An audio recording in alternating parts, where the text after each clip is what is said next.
appears that on that piece of technology, we're not.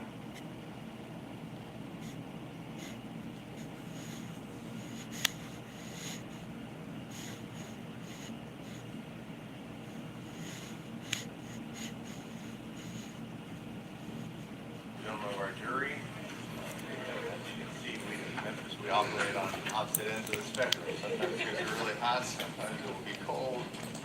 So if, as we did yesterday, if there's anything that we can do as far as your comfort, just let us know. We want you to be able to be attentive and not have any distractions. We are going to go ahead and proceed with the trial. Say you're ready with your next witness. Tyre Nichols.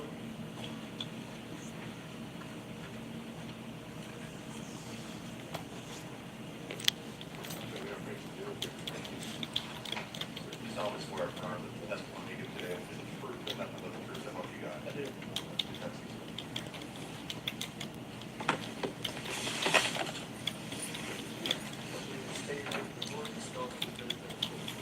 Derek Miller, D-E-R-E-K, Miller, M-I-L-L-E-R. I'm a special agent with the Tennessee Bureau of Investigation. Hey, y'all, I rewinded it back to the beginning. I'm assigned to the Cybercrime and Digital Evidence Unit, so I used to be a digital forensic examiner. I now investigate cybercrimes for the state.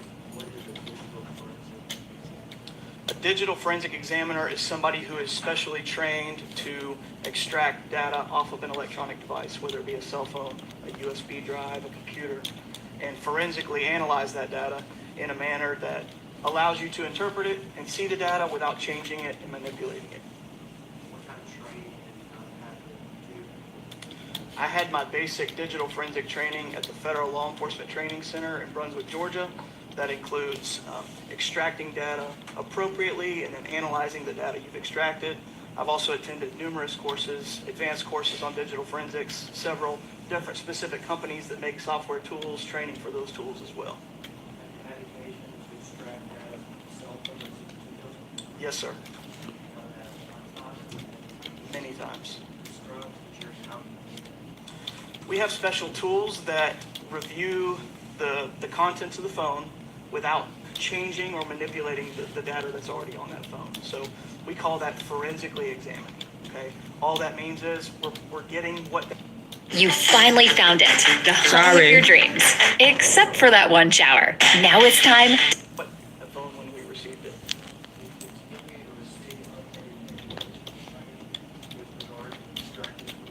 Yes. Yes. Have you had occasion to testify more or more than once? Oh, many more times than once. Have you ever been tendered to the court as an expert in this visual examination? I have. Your Honor, I would tender special agent Miller as an expert in visual forensics.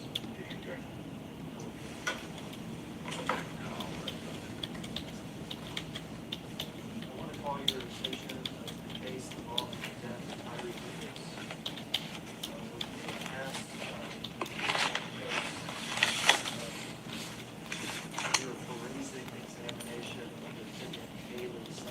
Yes, I was. Before you were asked to do that, was your attention called to a certain poll candidate? It was. And you were reviewing that, Hey, people, Paradox. let's watch that video. Tell us the video that you're interested in. Yes, sir.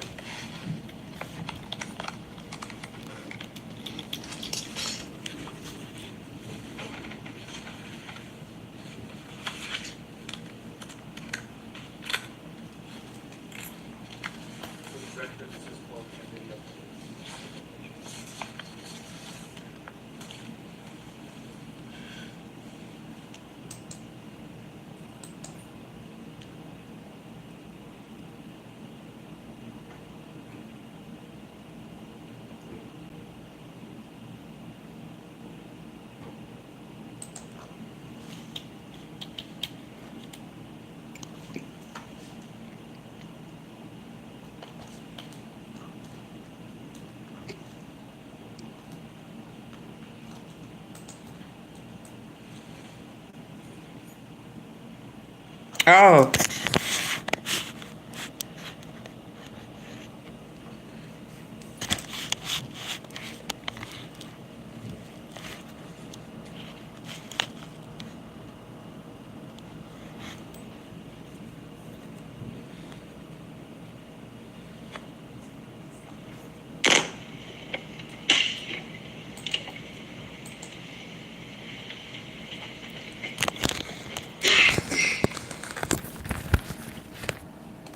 Yeah, I can't show that part.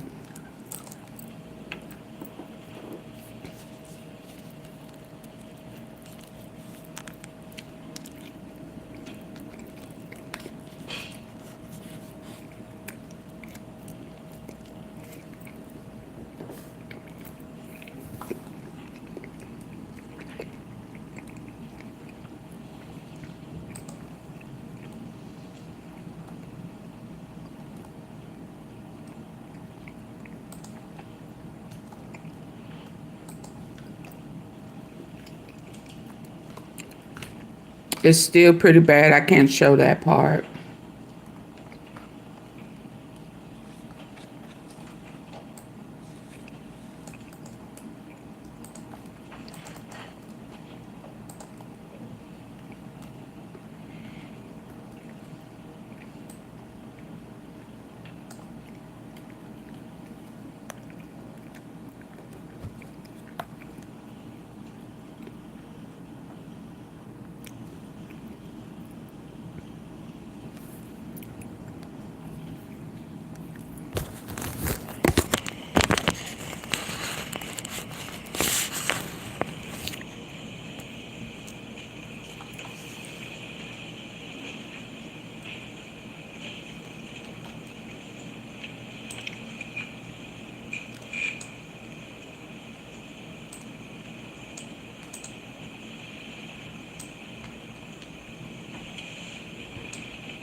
Dirty dog, shame.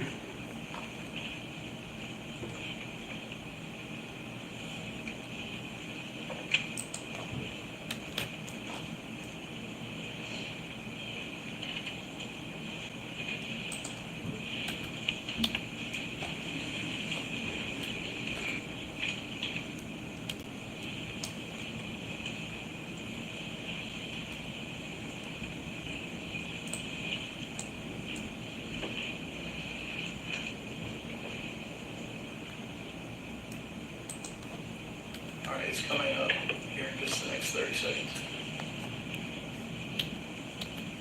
What is it that we're looking for? The individual standing in front of Mr. Nichols has his light turned on him. He walks away, then he's going to step back up and kind of lean down with his light on Mr. Nichols. It looks like he's got a phone in his hand.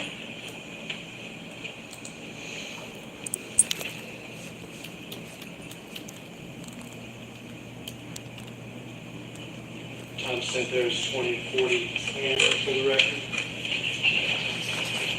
Is that individual Demetrius Haley? Yes, Did that cause you interest in his cell phone? it did. We can stop the video. Were you able to obtain Demetrius Haley's cell phone? I was. Yeah, that device was submitted to me at the TBI. iPhone 13 Plus with a phone number of 901-581-3284. I don't know the phone number off the top of my head. That's not part of the examination. I can look it up if you need. Well, I'm just passing you the documentation. Okay. That's,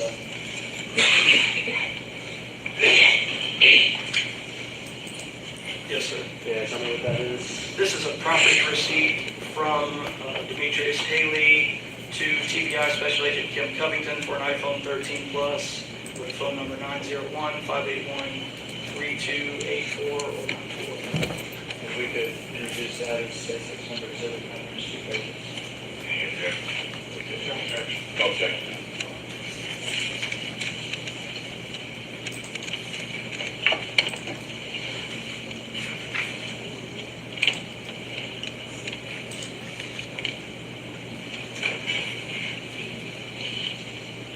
What exactly are these reports? This is a submission of the phone to agent for examination. So the two TBI receipts, both information marked as exhibit 7.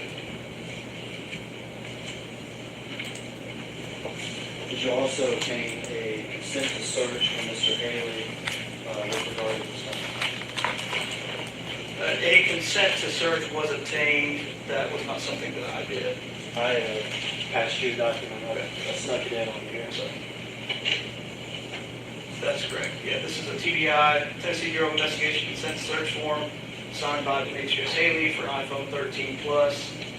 It looks like he provided his passcode, signed by him and TBI Special Agent Ken Coates. Good. All that evidence to say something reserved. Okay. TBI consent search marked as Exhibit 18.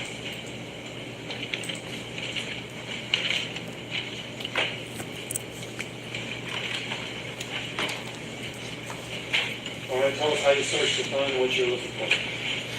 For this device, we use what's called a gray key. It's a specialized tool that was invented to extract data in a forensic manner, as I described earlier, from Apple iPhones. In this case, we obtained what's called a full file system.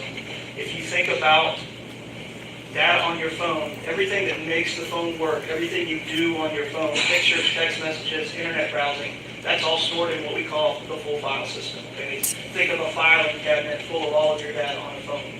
When you delete something, the phone figuratively takes that piece of paper out of the filing cabinet and shreds it. And it becomes two different places. The deleted is not accessible.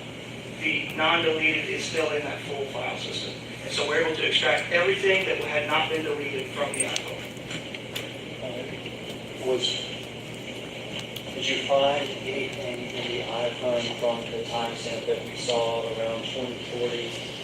Yes. Around 840, that I did. I found one Apple Live photo. If you're familiar with Apple phones, they take a picture and a video at the same time, mush them together, and it allows the viewer to see a couple seconds before and after they actually press the button. So one live photo taken at 8:40 and 8 seconds on January 7th. Can we pass you this photograph? Pass you the other one? This is the photo taken at 8:40:08. Or was it taken by Defendant Haley's cell phone? It was taken by a phone that matches the make Hey, and model Willie. of his phone. Did you find it? Did you find it during the examination? of the Yes. phone? We offer that in the evidence to say something reserved. Okay. So the photo from David's phone, that's Exhibit 19.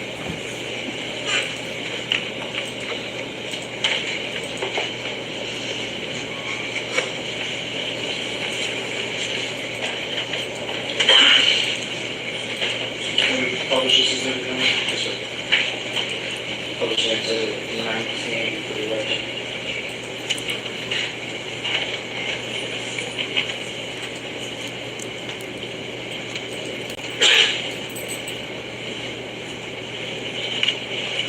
Hey, Clarinetta.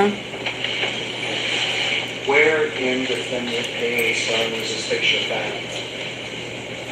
There are multiple versions of this photo found in a directory that is associated with text messages. So the way iPhone specifically works is you take the photo, it stores it in a folder. That folder is the same every time. If you do things with that photo, it may create another version of that photo. It's just the way computers work. They don't always point back to the same location. It is an effort to make your life easier and faster. And so these pictures are sort of considered duplicate versions of the original photo that is stored in a directory that it would only store if you sent it as a text message. That makes sense. So you take the picture, it stores it in folder A, you send it as a text message to somebody, it takes a copy of that and puts it in folder B. If I understand you right, you found this in folder B, is that correct? Correct. How about folder A? I assume when I take a picture in my phone, that folder A would be like my photos. Correct. Is that right? That's correct. Did you find it in his photos? No. Why not? There could be a number of reasons. Presumably, the simplest answer is that it had been deleted. Deleted from file A, which is my photos or whatever they call it. What is file B?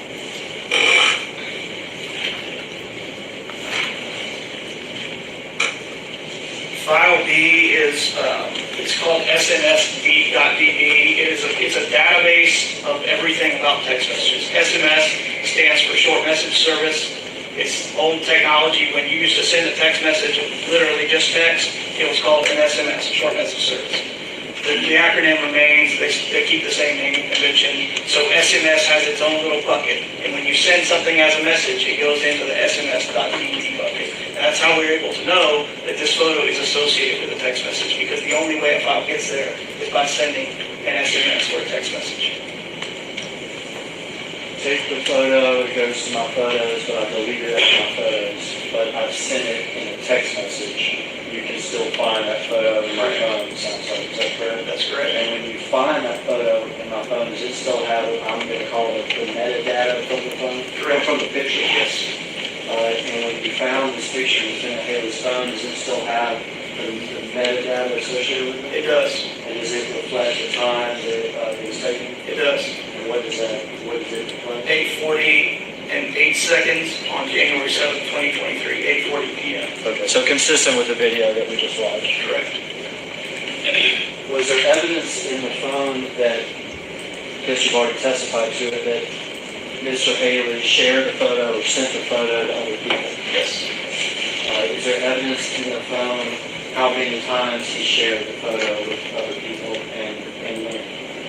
Based on the number of files in the SMS.db directories, the folder B, as I mentioned earlier, it appears that the photo was shared at least 11 times, although we found conversation with 8 individuals about that photo. Shared up to 11 times, is that correct? Correct. But it says you found 8 people. Correct. In what time period is this photo shared? The first message relative to the photo is at 8:43 p.m. on January 7th, 2023. Okay, so that would be about 2 or 3 minutes after it's taken. Correct. How about when you said some of these shares have associated text messages? Yes. I'm not going to ask you about those associated text messages, so I don't want you reading those. But if you can tell me when each share occurred, I appreciate that. The first share, using your words, the first time that there's a conversation about the photo is at 8:43 p.m. That is a message with 2 individuals. The next message would be at 9 p.m. The next one also at 9 p.m. The next one would have been 10:19 p.m. Excuse me, 10:50 p.m. The next one 10:51. The next one 11:07 p.m.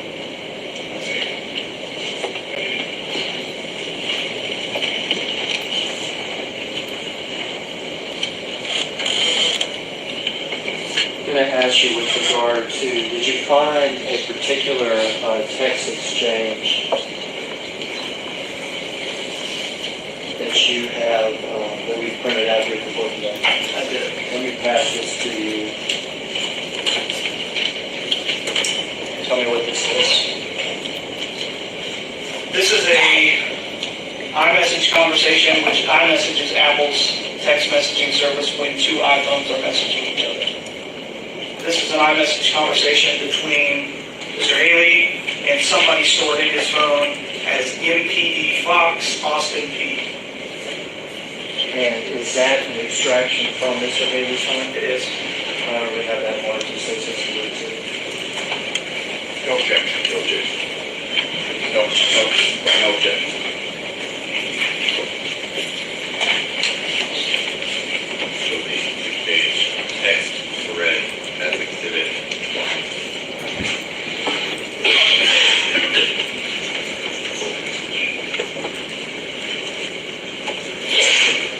Mission published exhibit 20, Judge. Yes, sir.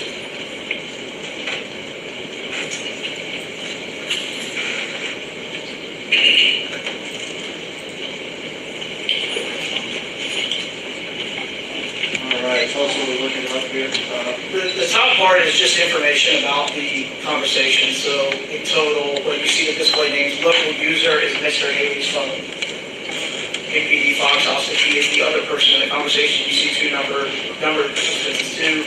The number of messages, 87, is how many messages exist in total between these two people. It's not worrying about how many that you're about to see. It's 87 total. If you looked at everything those two people have ever done.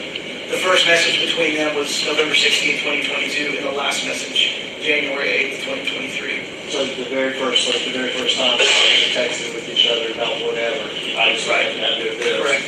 Would have been November the 16th of 2022. That's correct. These messages we're looking at here on January 8th of 2023. Correct. And is it 6:05 p.m. correct? It would be 12:05. UTC time is 6 hours ahead of Central Time. So this would be at noon, essentially 12:05 p.m. Noon on January 8th. So the incident with Mr. Nichols happened on 1/7 at approximately 8:30-ish, and this is the next day at noon. Correct. Let's read the first. Yes, the first bubble there, MPD Fox Austin P. This is meant to represent, the view of your phone. MPD Fox Austin P sends Mr. Haley a message that says, "Who beat dude up last night?" So gray in this iMessage conversation is Miss MPD Fox Austin P. Blue represents Mr. Haley's phone.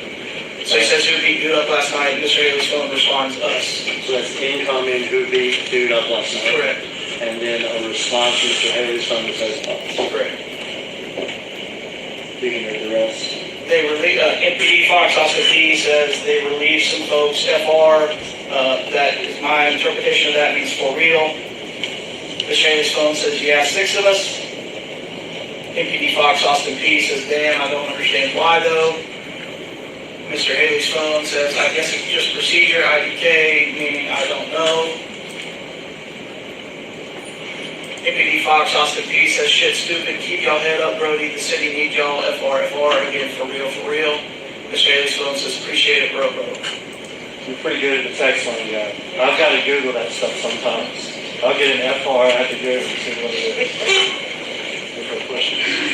No further questions.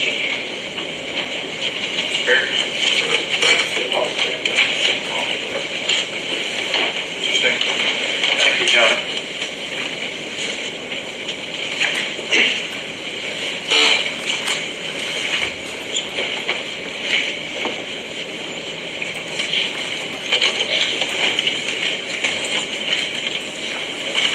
Good morning. Morning, sir. Agent Miller, That's fine. Yes, sir. you need a moment to straighten stuff out. Yes, sir. Mike Stengel, I represent the Demetrius Haley.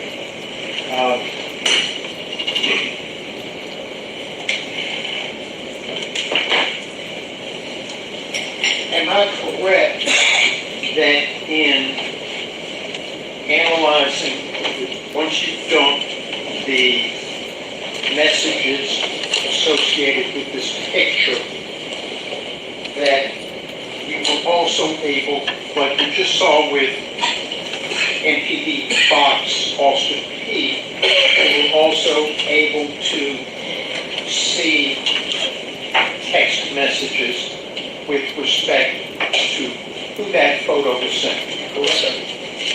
And you were also able to identify,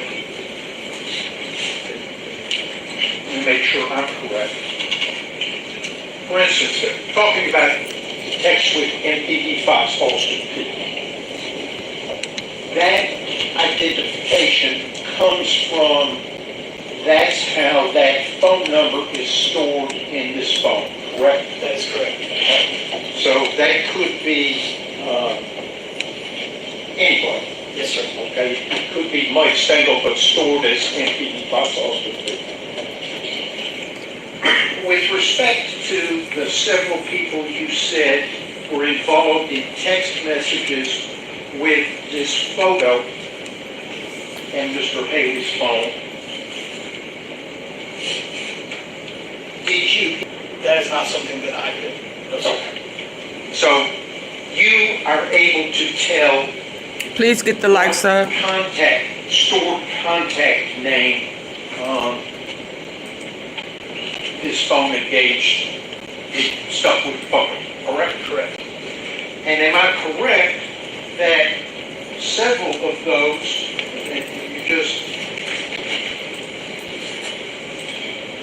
the first one, it was at 8:43, that was with two people, so that was sort of a three-person conversation, correct? Yes, sir.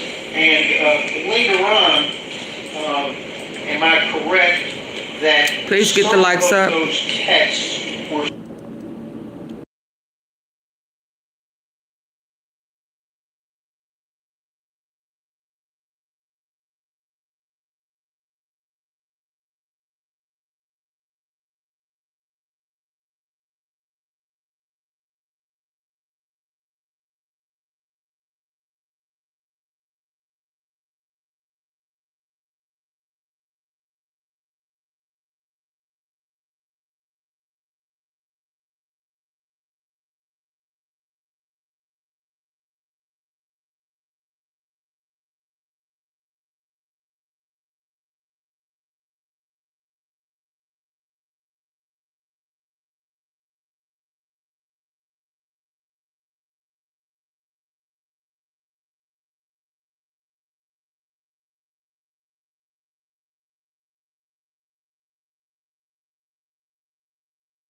phone identifies as MPD somebody. Correct.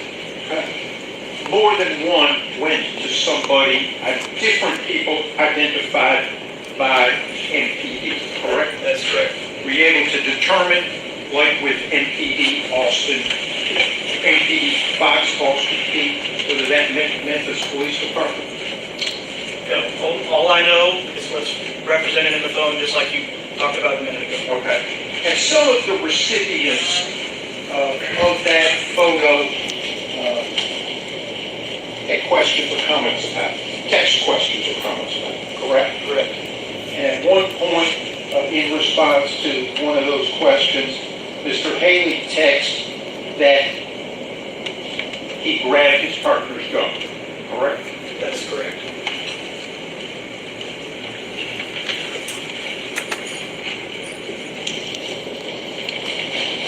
In addition to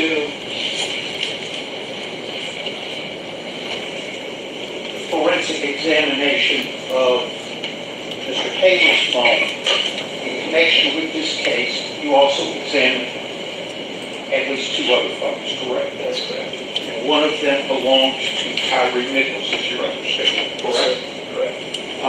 And when you did that, with respect to Mr. Nichols' phone, you were focused on GPS location of the phone during a time period 8:15 or 8:20 p.m. on January 7th or a while after that, correct? And as a matter of fact, you plotted out a chart of the GPS location of that phone, correct? Yes, sir. And am I correct that several of the dots on your chart are at Ross and Reynolds? I'd have to see it, sir. I'm not sure. There was a photo of the totality of the dots as well as a video file which displayed the dots in chronological order. I'm going to approach you on this one.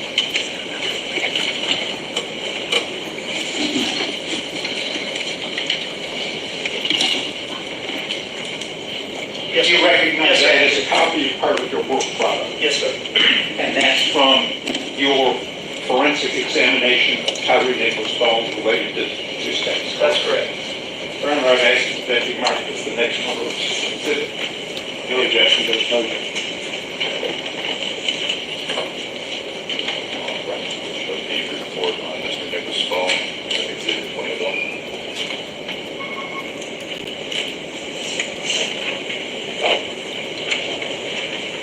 With respect to examining Mr. Nichols' phone, other than focusing on the GPS location, what did you examine?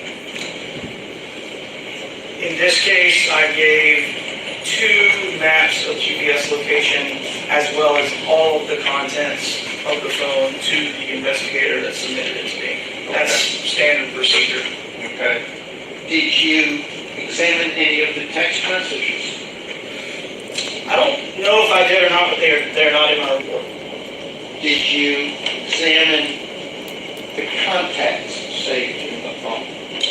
Again, I don't recall that, but everything from the phone was given to the investigator who is more intimate.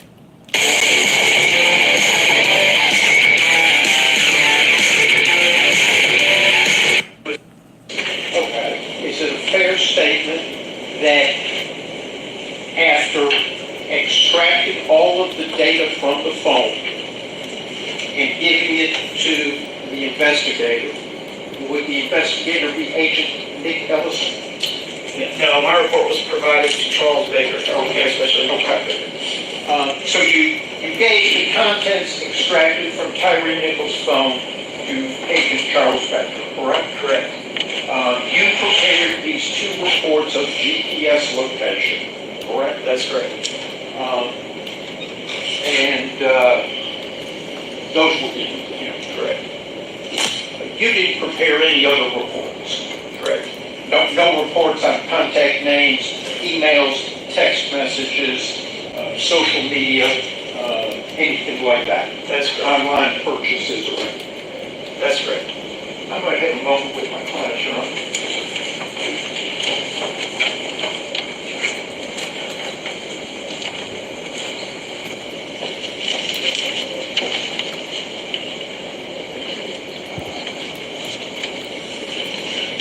Ask the witness, thank you, Your Honor. Your Honor, I have no questions. Thank you. Mr. Mr. Single asked you about the contact names that it was sent to. Do you have a list of things? I have it on my computer. Do you remember the names it was sent to? Oh, on Mr. Haley's phone? No, I'm sorry, yeah, I wasn't, Yes. asking about Mr. Nichols' phone at the end. Yes. But no, I'm sorry, I should have, I mistook myself. I was asking about Mr. Hayes. The contact names or contact information related to the photo. Yeah, who did the photo sent to? Yeah, here's those. I do have those. What are they?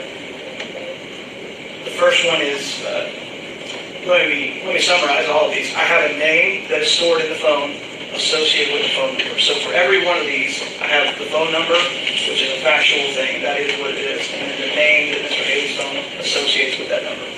So the first name is MPD Jazz, parentheses, Lil Sis, in parentheses, property and evidence. The second name is Brittany. The third name is, I may get the pronunciation wrong, Vashti, Bashhtye. The fourth name is Bree Beal, Bribeale. The fifth name is Shamika, ATC. Number 6 is MPD Mike, Mount Moriah Task Force. 7 is MPD Smith, OCU. What's the phone number for that? 901-254-9333. And the last name is MPD McKinney, SVO. That's all the questions, Commissioner. Anything else to this witness? Absolutely, no other questions. Thanks, sir.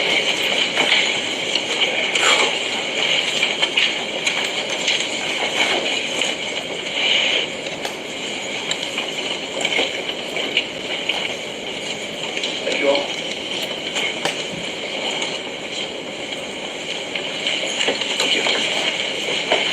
Dana, you ready for the next witness? Yes, Judge. The state calls Ms. Radrisha Mackey.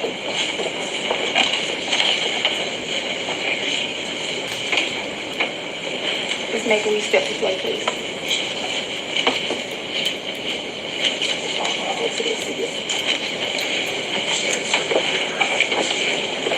You solemnly swear affirm that the testimony you today will be the truth and nothing but the truth, so help you God. All right, that's it. You can proceed. Thank you, Your Honor. Ms. Mackey, will you please say and spell both your first and last name for the court reporter? Yes, my name is Radrisha Mackey, Rodresha, last name Mackey, Mackey. And Ms. Mackey, I know this is probably obvious, but do you work for the Memphis Police Department? Yes, I do. And as part of your job working with the Memphis Police Department, do you maintain and preserve records? Yes, Will one of those records be an oath of office? yes. Can you tell this jury what an oath of office is? It's when the officer make a promise to perform their duties. And when is that oath administered? Upon graduation, And is it part of Memphis Police Department policy to maintain those records? yes, Did you bring those records with you here to court? I did. Can you open that envelope I believe that you carry? And take a look at the contents.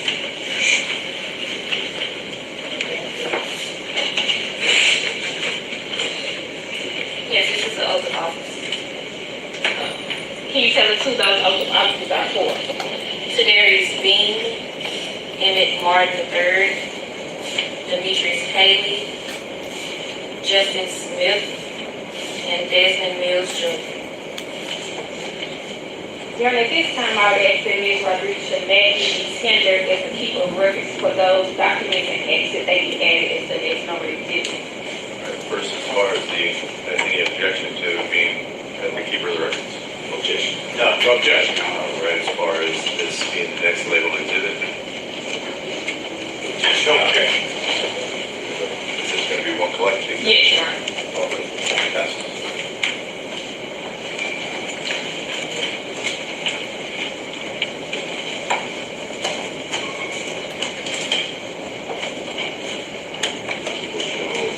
page oath of office. That's exhibit 22. You have permission to publish the oath of office to the jury by having it read aloud.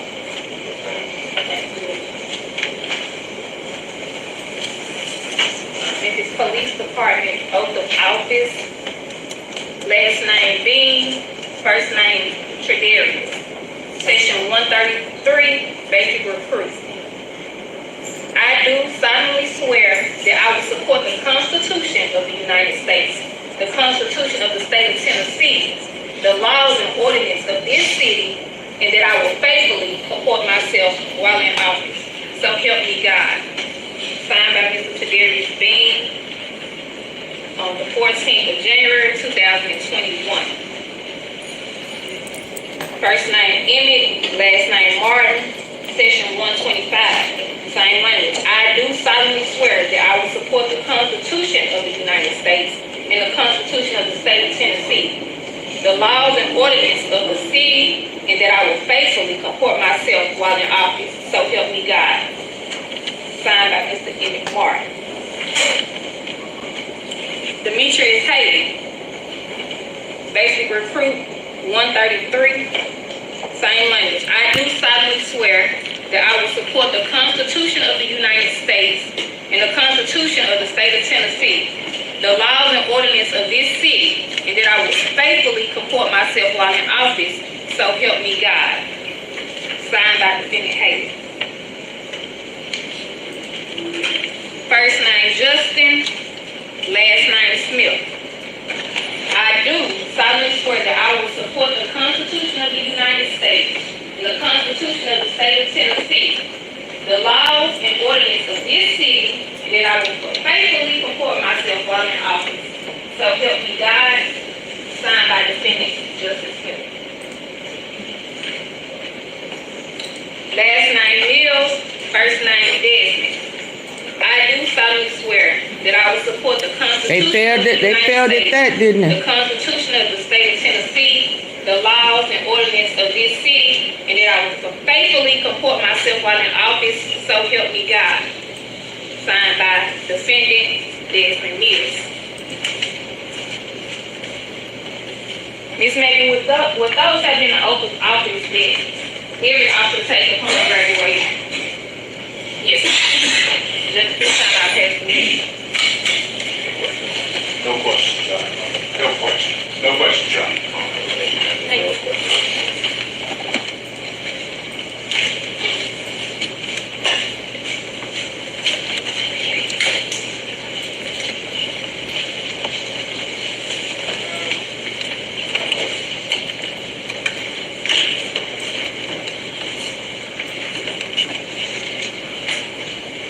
State, ready with your next witness.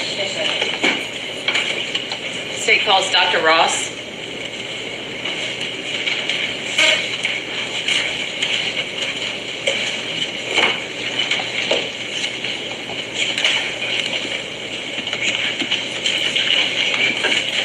Stand forward, Dr.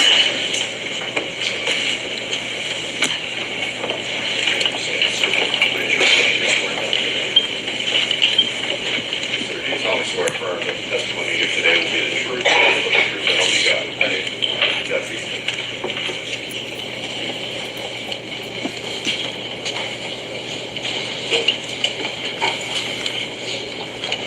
Dr. Ross, will you state and spell your first and last name for the jury, please?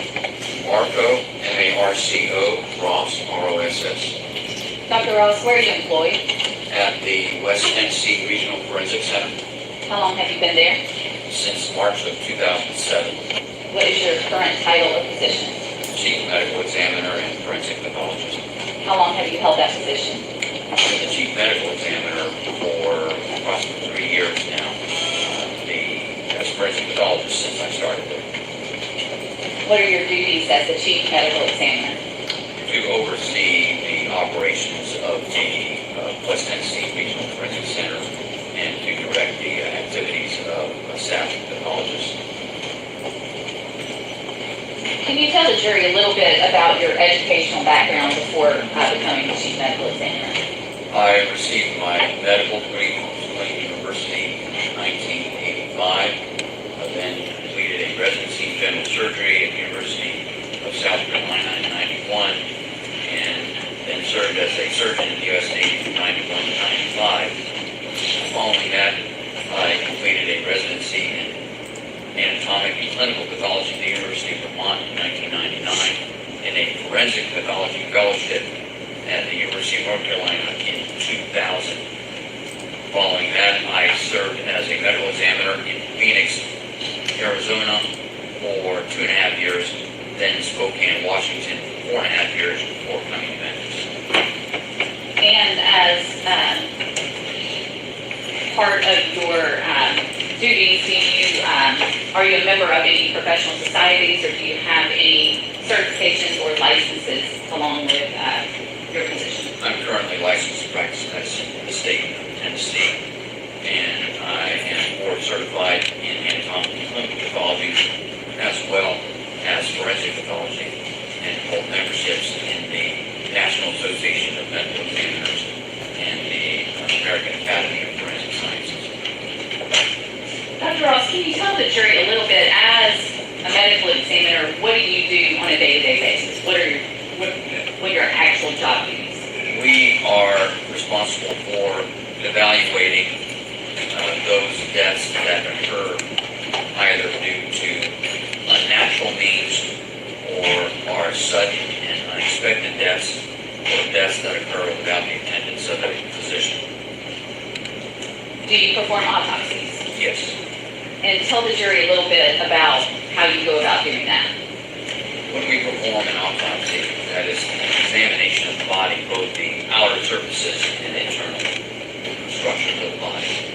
We start by examining the outer surfaces, looking at clothing, looking at skin surfaces, looking for evidence of disease injury.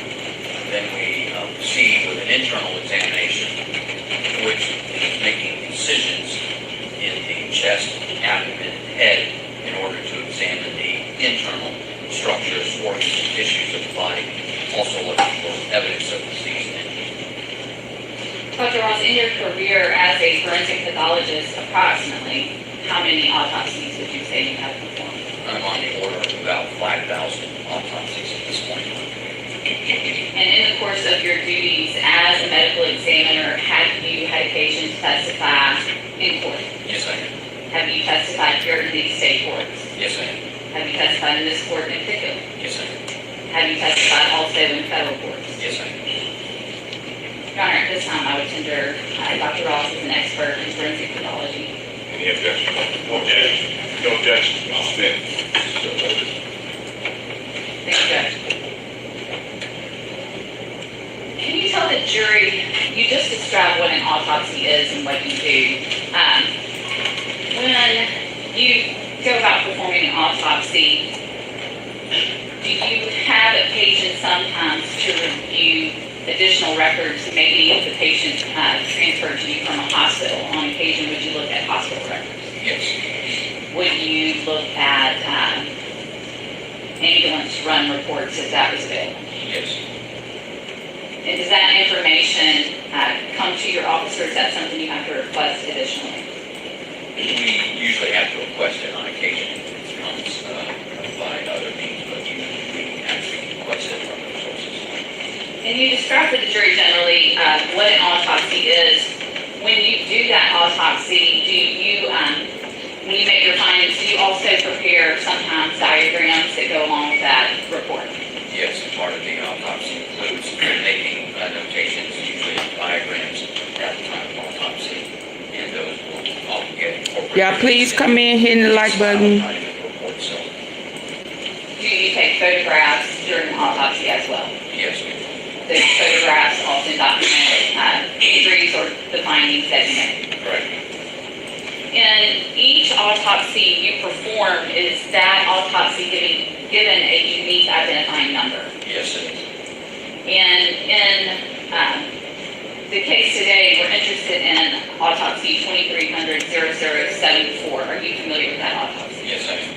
And who was the patient in that autopsy you performed? Tyre Nichols. And in this particular case, did you prepare that full report we've just been discussing? Yes. Do you recall just mentioned, in the case of Tyre Nichols, did you have occasion to review additional hospital records? Yes, I did. I want to pass you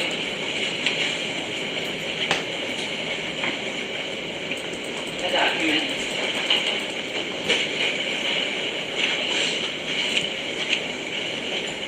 Dr. Ross, you'll pull it through that and tell me if you recognize what that is.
These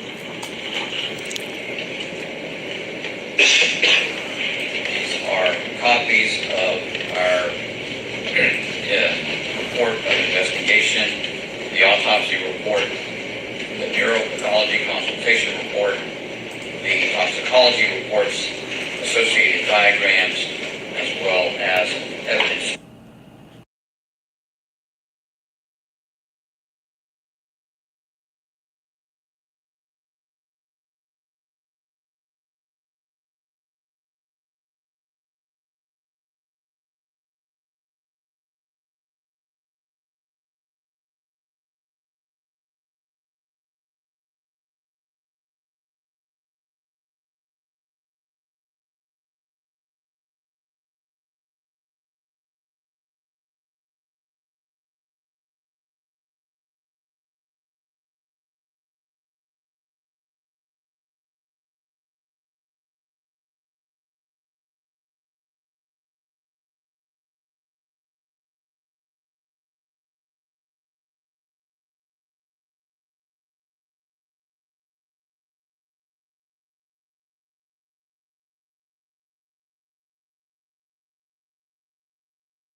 marked as the next number exhibit. Stop. Hey, V Money. Hit the like button. It make no sense.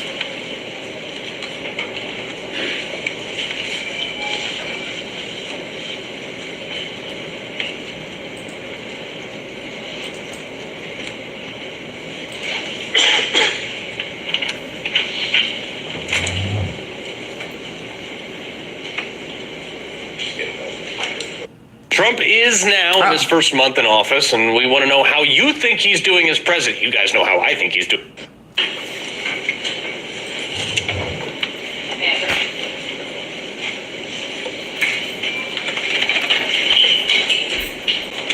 ahead and show the medical examiner report as exhibit 23.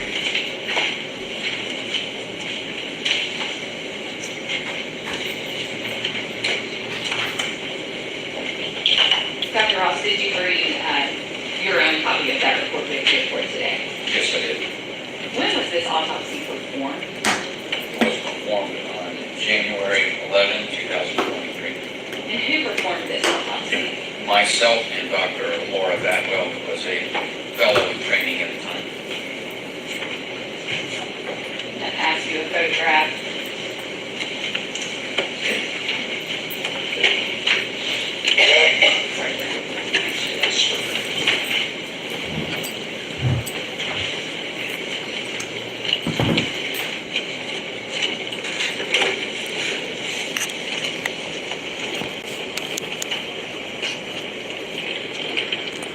Dr. Ross, do you recognize this photograph? Yes, I do.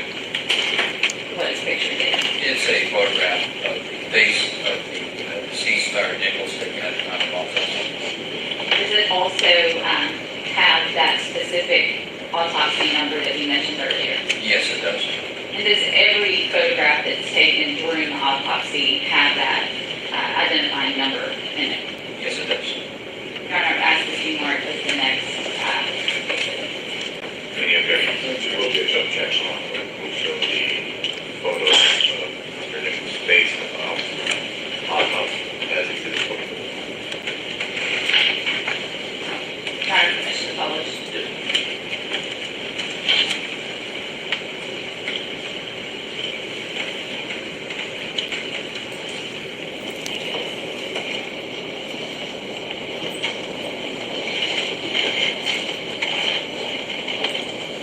And looking at the screen, Dr. Ross, is that Tyre Nichols as you encountered him on January 11th during the autopsy? Yes, it is.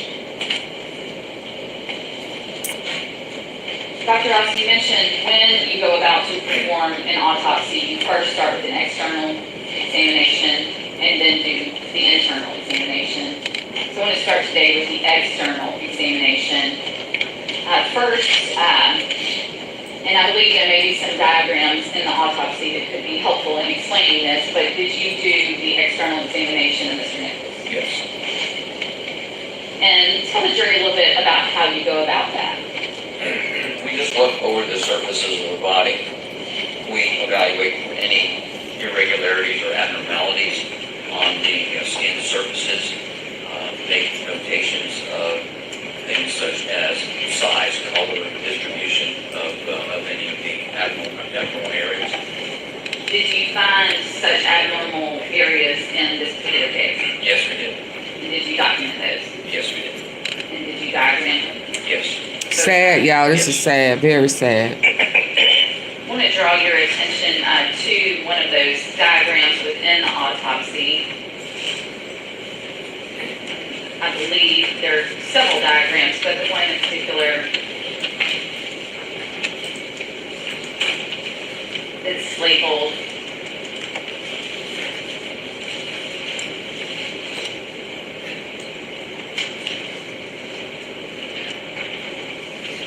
first, let's start with external evidence of injury.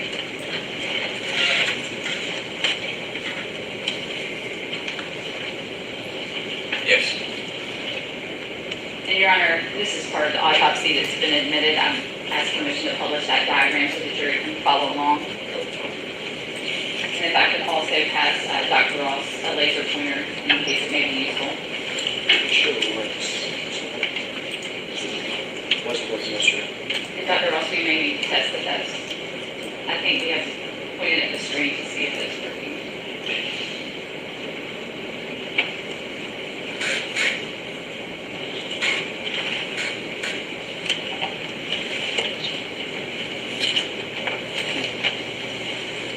Dr. Ross, if I may have it back, it may be. Thank you.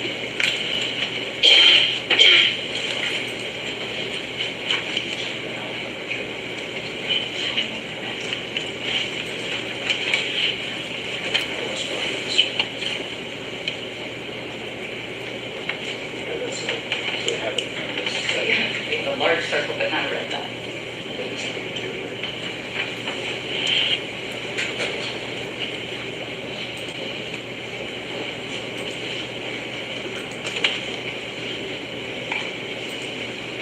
Well, Dr. Ross may have to do it without a laser pointer.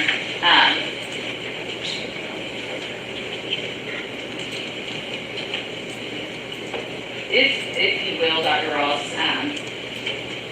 if you would step down, and I have a copy of that here, sort of discuss with the jury, and I apologize, the types of injuries we see here, and they can also see on the diagram behind me. What we documented on this diagram are the locations of abrasions, otherwise, or scrape marks on the body. Those are labeled with the letter A. And then we also noted the locations of contusions, also bruises, labeled with the letter C for contusion. So on this diagram, you can see several letters A and C referring to abrasions and contusions. There are abrasions on the right side of the face, on the top of the left and right shoulder, over the central chest region. There are also abrasions on the knees and Hey, Michelle. the fingers of the left hand, and there are right hand, and then there are also on the elbows. And then there are areas of bruising on the right upper arm, the right forearm, the right hip and abdomen. Abuse of power. And also on the left lower leg and on the left side of the neck.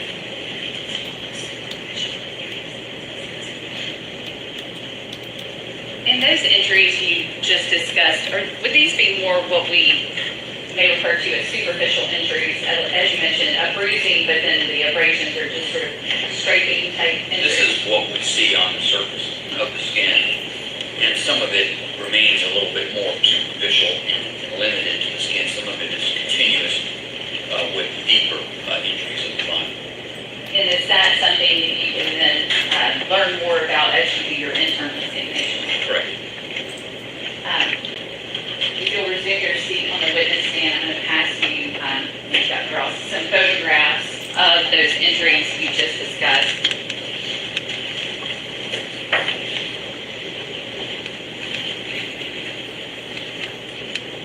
Oh my God.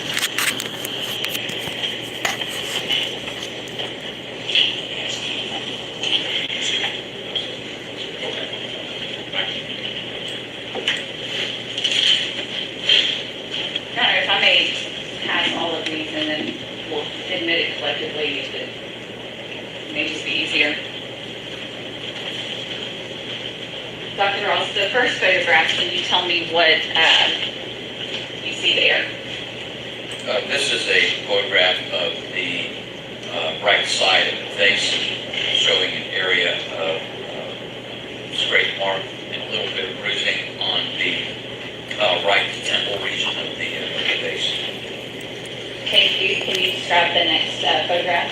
The next one is a photograph showing the lips have been lifted up so that we can see that there is a broken tooth. The right medial or middle incisor has been broken. The next photograph shows an abrasion on the left elbow.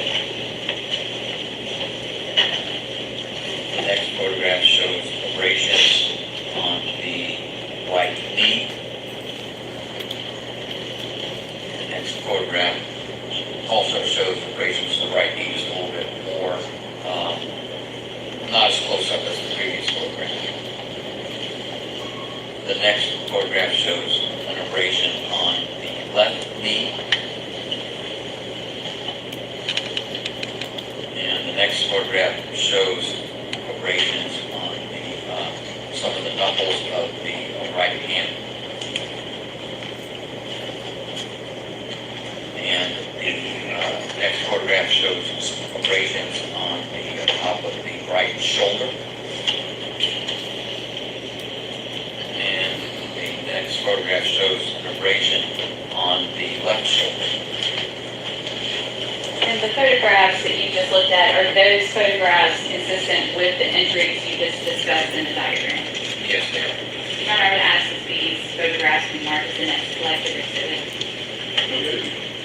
Not all the evidence, not the non-sequential numbers, the way we read just on the second record, 1 through 9. I don't mind being as a given, but it should be every time consideration. Well, if there is going to be a cumulative exhibit, there's not going to be a sub number for each of these. This will just be one part of the exhibit. So if someone's going to reference it, you'll just need to reference exactly what the picture is.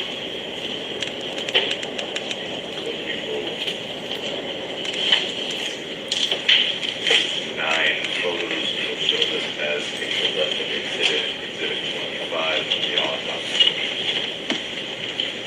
Thank you, Judge.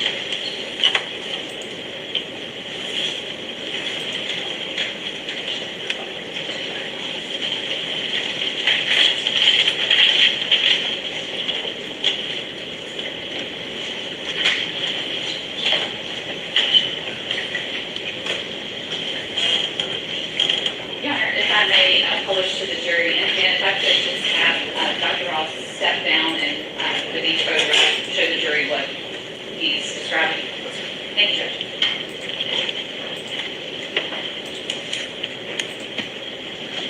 This is a photograph of the right side of the face. You can see the eye over here, the ear, right here. And then right here next to the right eye on the right temple, there's this sort of darker area here, and then you see kind of a reddish, pinkish area down there. That represents an abrasion or a straight mark on the right temple region. Some of it is just darker because it's healing or beginning to heal and scab over in some areas. There may be some associated bleeding underneath those tissues as well.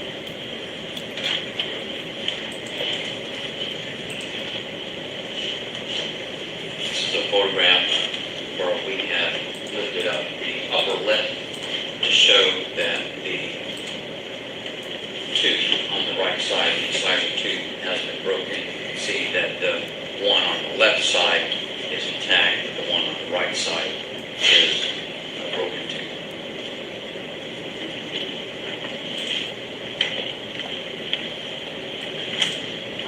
This is sad. Oh my Photograph God. showing the left elbow.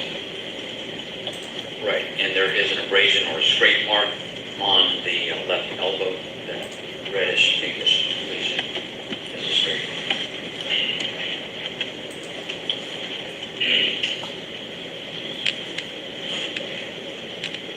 A photograph of the right knee.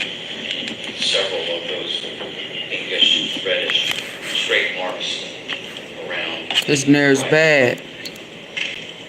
Rightfully so. Look at him. Bad.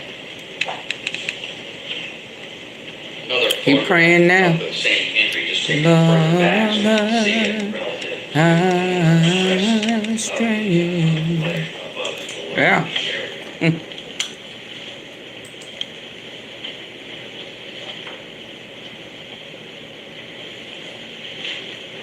And on this one, you can see another abrasion, that pinkish area on the left knee.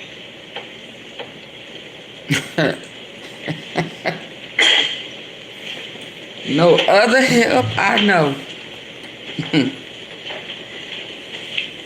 these are some What's straight the other one? marks Do not pass me on by. the back or knuckle area I of must the say,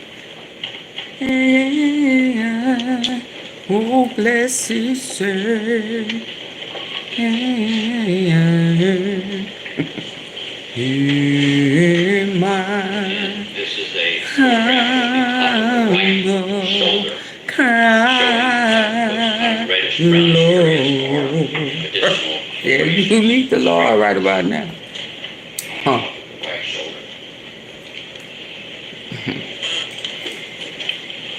Wow, Lord. And this is off of the left shoulder, showing another area of abrasion, reddish brown areas. Abrasion.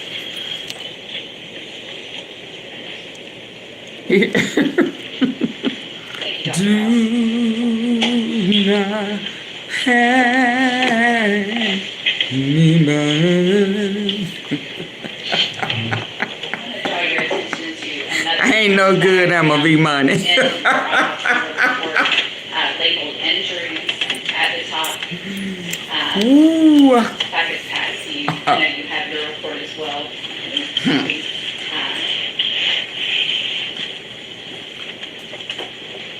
As opposed to the one that we just discussed, does this one have more detail about injuries?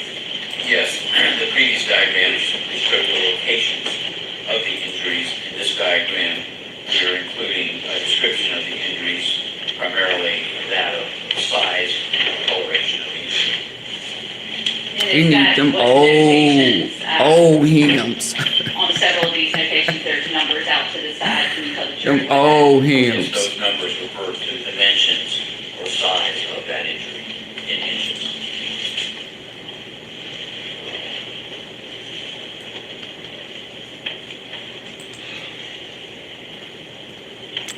Ask you about one thing in the autopsy report. It says that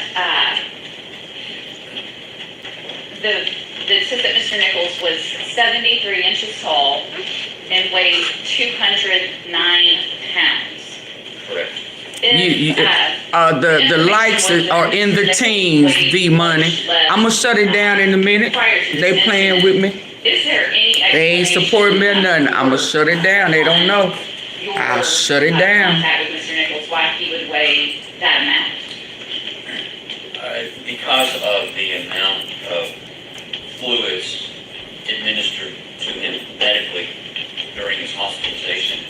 The hospitalization records in most hospitalized cases, they keep a fairly accurate recording of the amount of fluids given to the body, primarily as either fluids ingested, dietary fluids. It also includes intravenous fluids, IV fluids, blood products.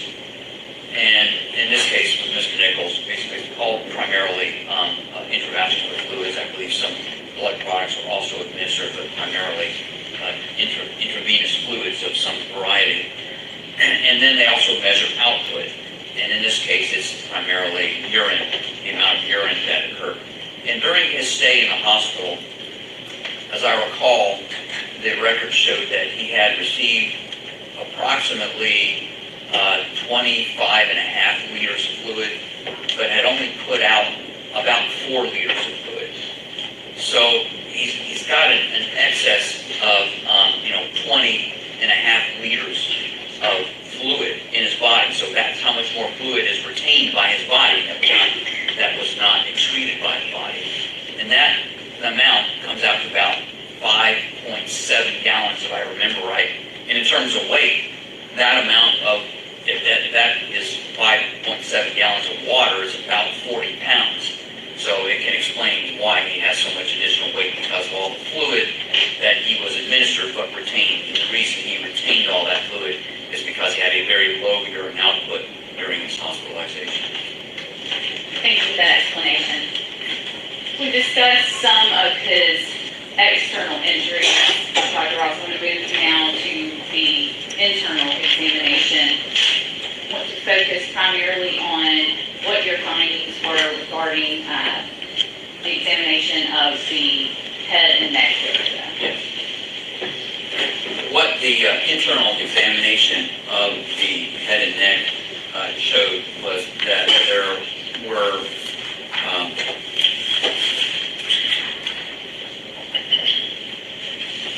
there were some injuries of the what we call subscapular and subgaleal tissues. These refer to on the scalp of the head. You have areas primarily just kind of underneath the skin. Those are the subscapular tissues. And then there's this layer of kind of more fibrous tissue that covers the skull, or between the skull and the skin. That's called the galea. And there was blood both underneath that galea layer as well as in the subscapular tissues. And we noted that in the left back of the head, the left occipital region, the left frontal or the left front part of the head, and also in the very extensive area of hemorrhage on the scalp tissues on the right side of the head. In addition to that, there was a muscle on each side of the head called the temporal muscle, and there was a hemorrhage within that muscle on the right side of the head.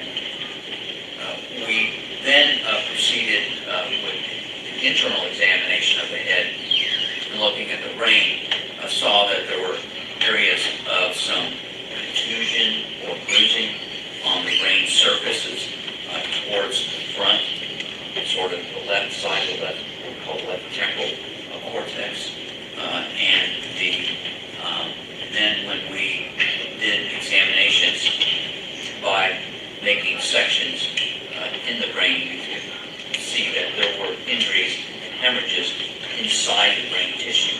The most significant of which was a large area of tearing of the brain tissue on the left side of the brain that extended from near the surface of the brain on the outer left side and towards the front, and extending into the deeper structures of the brain on the left side, and a lot of hemorrhage associated with this actual tearing of the tissue. We also noted a smaller area of tearing on the right outer part of the brain as well, also with hemorrhage in that lesion.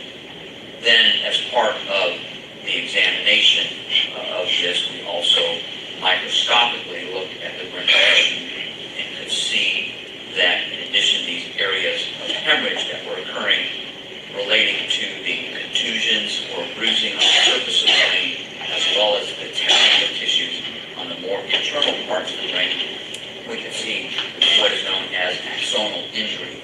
The axons are parts of the brain cells. The brain cells themselves or nerve cells are composed of a body of the cell, the main part of the cell being located in the brain, but then there are axons, which are these long processes that extend from the main part of the cell of a nerve and connect with other cells, other nerves, and down even into the spinal cord. So these axons are important for sending information from the main body of the nerve cell so that it can send an electrical signal or impulse to other nerve cells in other parts of the body.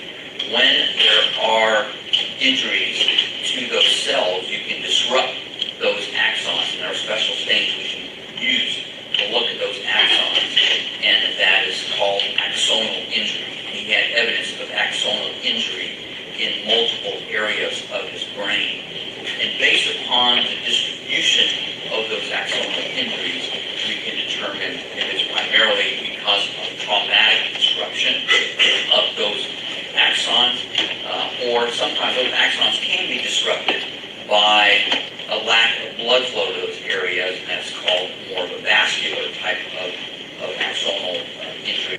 Hey TikTok, it's Alan Walker, and if you want to get this, or this, search Alan Walker on TikTok and tap the banner right now.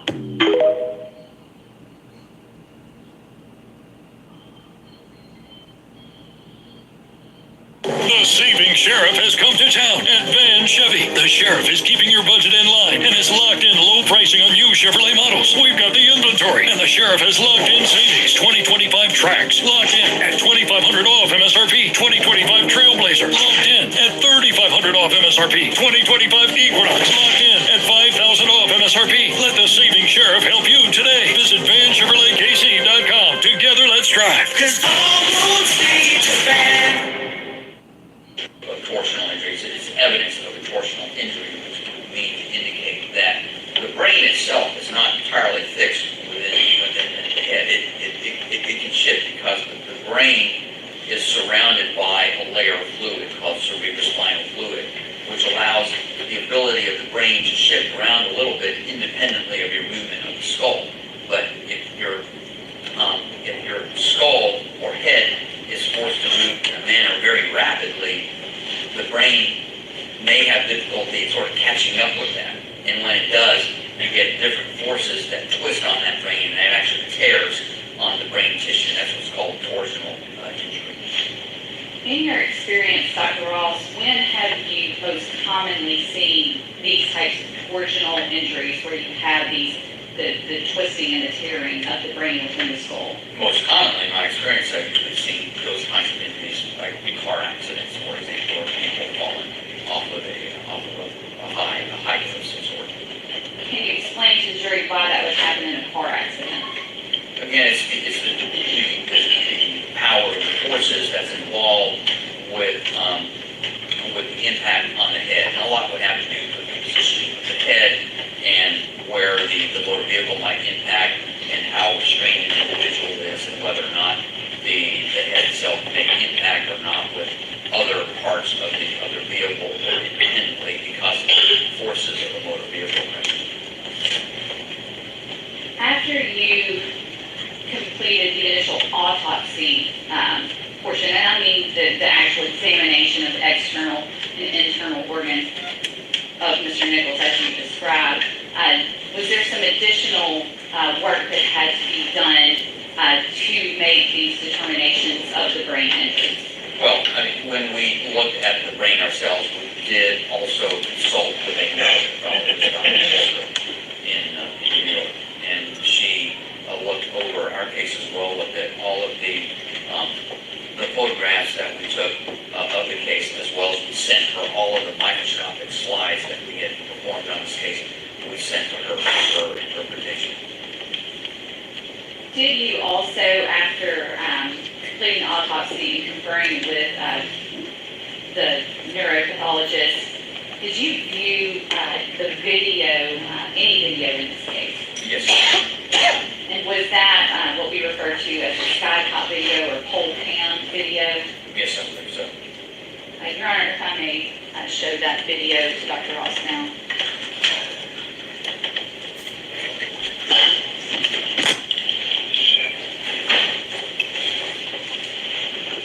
It takes a minute for the camera to get here, but.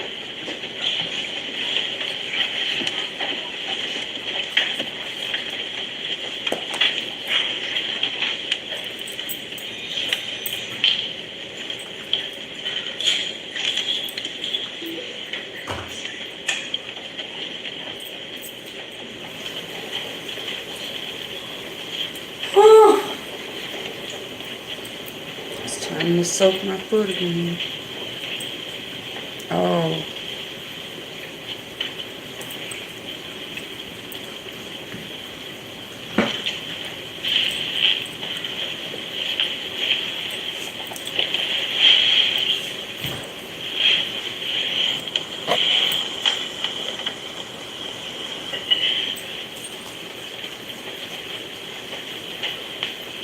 We know you can watch the news, but she gave you what the news is not saying. You did. You did.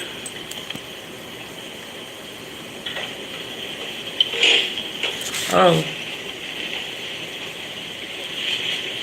And yeah, and if they want to watch it wherever they watch it, cool. Just go over there if that's where you want to hit your like button at. I don't care. Get from up over here. I just want the people who would like that respectful enough to hit the like button. That's the only ones I want to cater to. Let me cater to you, the one who hit the like button. Yeah, that's it. I want to cater to you, boo. You know?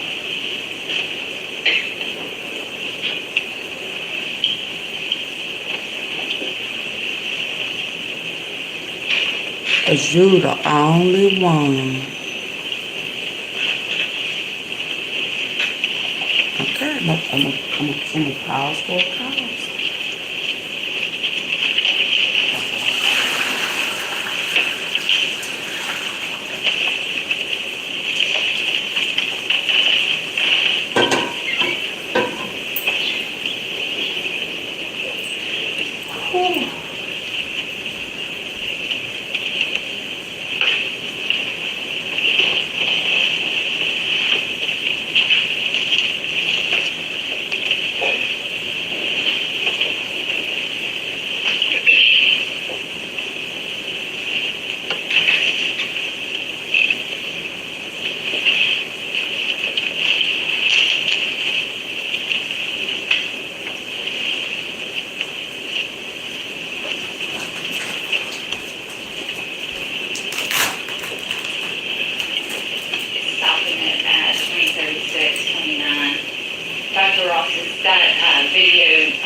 Physiologically within Mr. Nichols' body after he sustains these blows? Due to the injuries to the brain that were sustained, the brain itself responds by beginning to swell. Swelling is a normal tissue response to injury. An example, you bump yourself and you get a bruise really hard, and that area of the skin and tissue around it can swell some. Well, the brain itself swells. The problem with the brain swelling is that it's swelling inside the skull, which itself cannot expand. So when the brain tissue swells inside the skull, there's increased blood pressure, increased pressure in the tissues of the brain. And what happens because of that increased tissue pressure inside the brain. It can affect the blood flow in the brain. And it can actually, that pressure itself can sort of squeeze down on some of the blood vessels.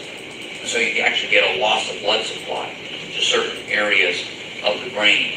And the areas of the brain that can be affected by this include areas of the brain that can affect and control heart rate and breathing.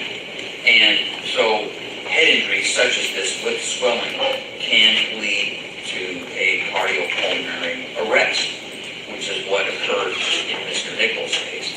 He was transported to the hospital, and with resuscitation measures, they were able to resuscitate him to the point where his heart activity returned, but there was persistent brain injury. He remained comatose during that. Comatose. After resuscitation. There was some activity that made them concerned they might be having a little bit of seizure activity, maybe some seizure medications, but subsequently, over the next few days, he progressed to the point where they determined that he no longer had any brain activity and was pronounced brain dead. Typically, as part of an autopsy, is toxicology a part of that? Yes. And in this case, are there toxicology reports for Mr. Nichols? Yes, there are. Are there more than one? Yes, there is. When and what is used to perform those tests? We collect samples of fluids, primarily urine if it's available, blood, even a vitreous fluid, which is a type of fluid from the eye, and we will send those to wow. for analysis. In addition, Okay, hold on, my battery low. Anybody who's been in the hospital, we try to also collect some samples near or around the time of hospital admission, also for testing. Hold on. Oh! Ooh. And should have started with this, Dr. Ross. When we say Let me get it into the other room with my battery. Toxicology. Let me pause.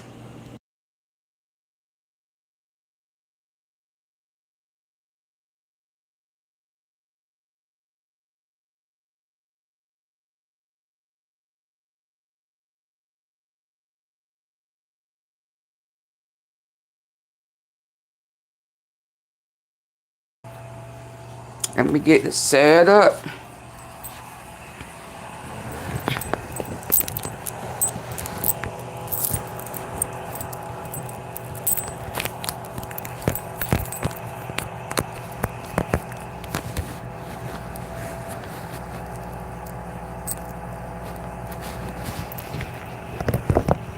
What this battery look like. Okay, that's good. Testing involved the laboratory testing blood and tissue samples for the presence of I gotta get some juice. poison and other substances in the body. What, if any, substances did Mr. Nichols test positive for?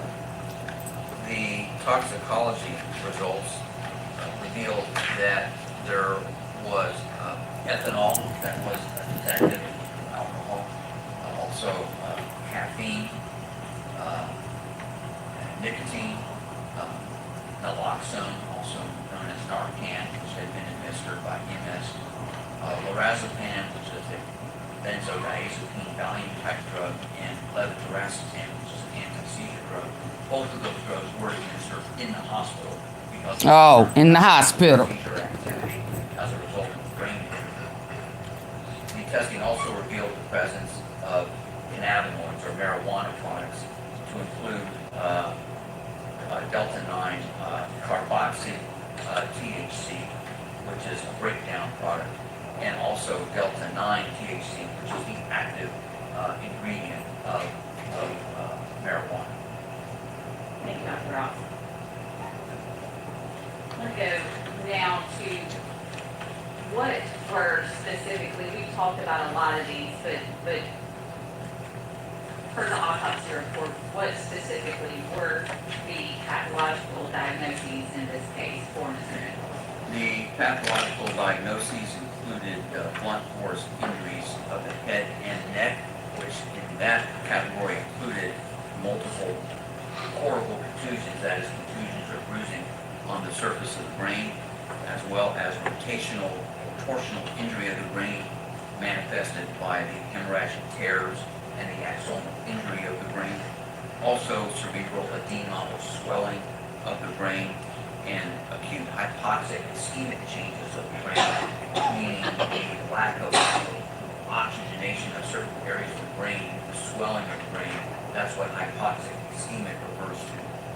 The subscapular and subgaleal hemorrhages of the scalp, and abrasions and contusions on the face and scalp. In addition, there were blunt force injuries of the torso of the body, including abrasions and contusions, as previously discussed, and some intramuscular hemorrhages of the chest and the back. There were also blunt force injuries of the extremities, again, with multiple abrasions and contusions, and areas of diffuse intramuscular hemorrhages of the extremities. There was also the typical sequelae that we see after an individual who has had a cardiac arrest and then resuscitated, depending upon how long there has been a loss of blood flow to certain organs and structures. You can see the result of some type of organ damage from that. And in this case, there was hepatic necrosis, meaning within the liver, there were areas of necrosis or damage to the liver tissue that had resulted from a lack of blood flow during to the liver during the cardiac arrest. In addition, there was pulmonary edema or excess fluid in the lungs, which can have multiple causes, including a resuscitation phenomenon after cardiac arrest. I'm going to pause you there and take your attention back to an open-ended question regarding the toxicology. You mentioned a number of substances, some of them the jury obviously familiar with, caffeine, nicotine, alcohol. What was Mr. Nichols' alcohol level? The alcohol level that we measured in a blood sample collected shortly after admission was 49 milligrams per deciliter, which is a 0.049 on the breathalyzer scale. 0.049. When was that sample taken? That was a sample that was collected at 11 p.m. on the evening of January 7th. The subsequent toxicology results, did they show any alcohol? There was actually the first sample that we had requested to test, which was actually a sample that was collected later, a few hours later, showed no alcohol in the blood. And that's to be expected after a time period. The alcohol does degrade or metabolize away. The THC that is positive on that toxicology report, what were the levels of that? The level of the delta 9 or active ingredient of THC is 3.5 nanograms per milliliter, and the delta 9 carboxy THC, which is a breakdown product or an inactive metabolite of marijuana, was 47 nanograms per milliliter. And can you make any determinations, or what does that tell you? Well, those are the kinds of levels that one might see with typical recreational use of marijuana in terms of its effects. It can be quite variable depending upon the person's use of the drug in the past. I want to draw your attention back to the pathological diagnoses and talking about sort of that chain of events that you mentioned earlier that would be happening in Mr. Nichols' body after he received the injuries we saw in that video. And you mentioned that he did have a cardiac arrest on the scene. How quickly do all of those that chain of events start happening after injuries of this nature? Well, with the injury to the brain, it can be quite variable from individual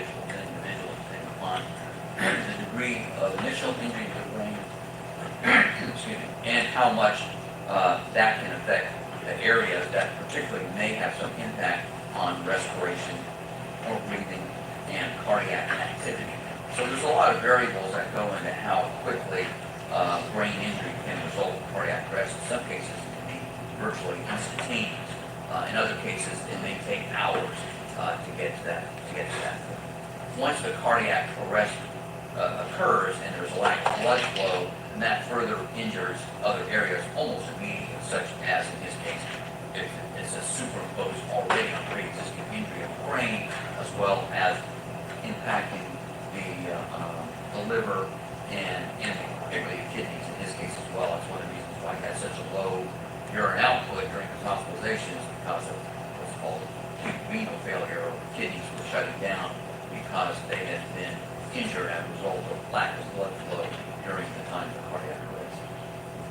And so because we do know that he went into cardiac arrest on the scene, we do sort of have a timeline for what happened to Mr. Nichols. And then, as you mentioned, the next thing that starts to happen within the body is organ failure. Is that fair to say? Correct.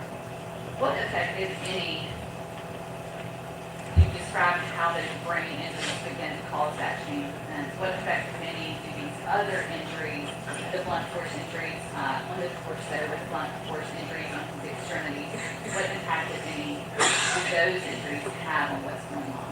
Well, there are two impacts. Number one, there's hemorrhage into those tissues, so it's basically affecting loss of blood volume from what would normally be circulating and providing adequate oxygenation to his other tissues. In addition to that, when there's injury to muscular tissues, you get breakdown of that muscle tissue. It's called rhabdomyolysis, which releases a number of factors from the muscular tissues into the bloodstream. Those eventually get filtered out by the kidney, and that can be another factor that also contributes to kidney shutdown or renal failure when these substances that are kind of leaking out of the muscular tissues get into the kidney. Dr. Oz, based on your findings in this autopsy report, ultimately, what was the cause of death? The cause of death was certified as blunt force injuries of the head. What was the manner of death? The manner of death was certified as a homicide. One moment, please, Your Honor. Yes. I'll pass the witness. Ladies and gentlemen, the jury, we're going to take a brief recess at this time. Allow you all to step out, and then we'll proceed with the cross-examination of the doctor. Let's go ahead and excuse the jury.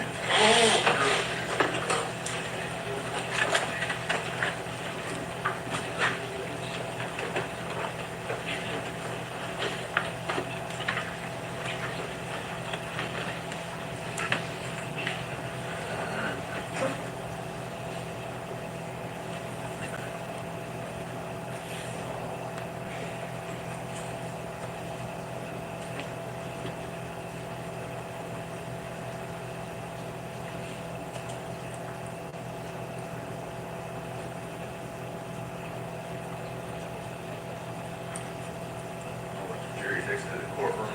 We're going to stand at recess 15 minutes. If y'all can be back at 11:05.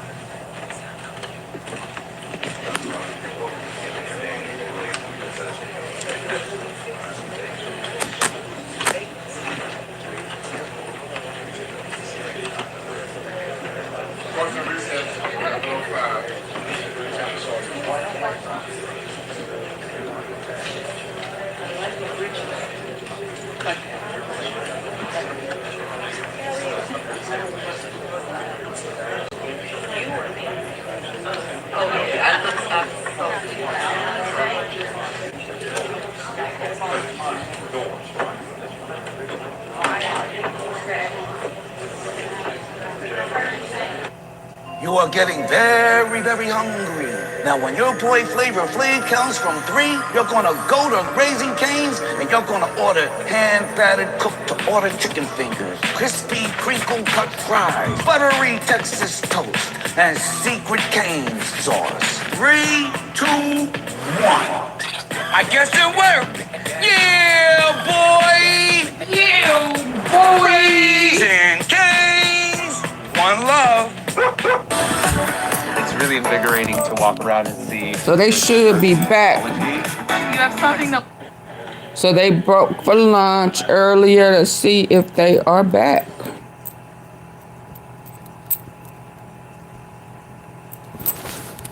So they will be resuming shortly. We caught up now. Okay. We gonna pause for calls. We gonna keep it here and wait for them to come back. Is that okay, T-Sippers? When they come back from lunch, we will already be here waiting and caught up.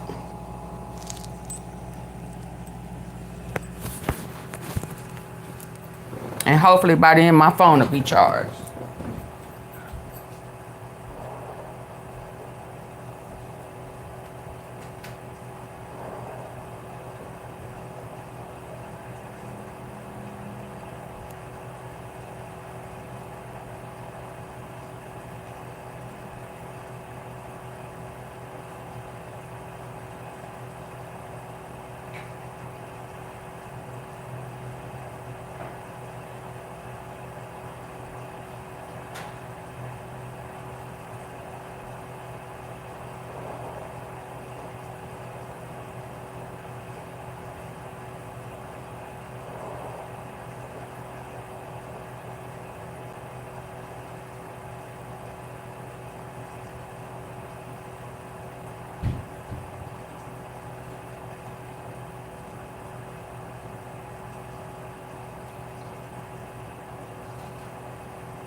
Hey TikTok, it's Alan Walker, and if you want to get this or this, search Alan Walker on TikTok and tap the banner right now.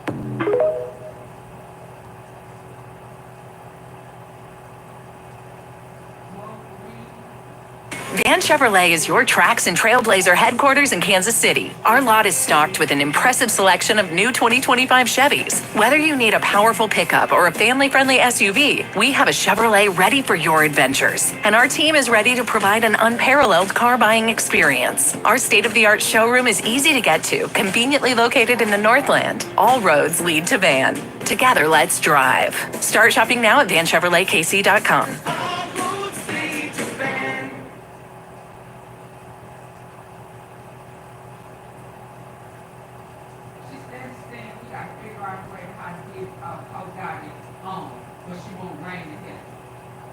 But you had them over there talking shit about it the other day. See what I'm saying? I don't blame the fuck out of y'all.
Yeah, and that should just all done though.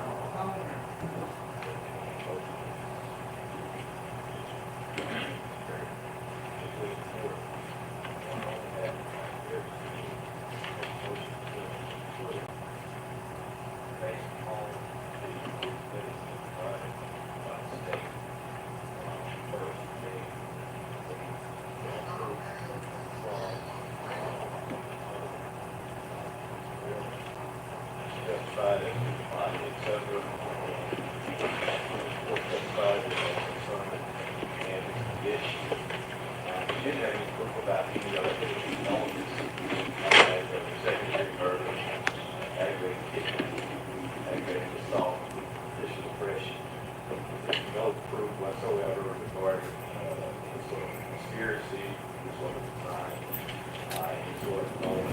I still gotta let the phone charge, y'all. Let me see. Let me cut this down.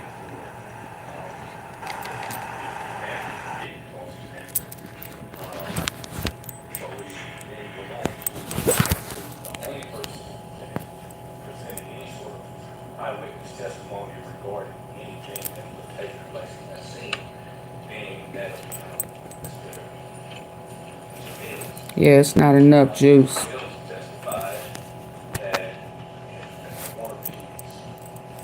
No, it's still on red. Why is he talking so low? Asking him questions in cross-examination regarding prior testimony, inconsistencies, etc. I tried to have questions narrowly tailored specifically to the accusation and to trace the statutes regarding one, the knowing of it. I asked him specifically whether or not, based off of the information he had, if Darius being prior to going to that scene had any knowledge whatsoever about Mr. Nichols, knew anything about him being anything other than a suspect.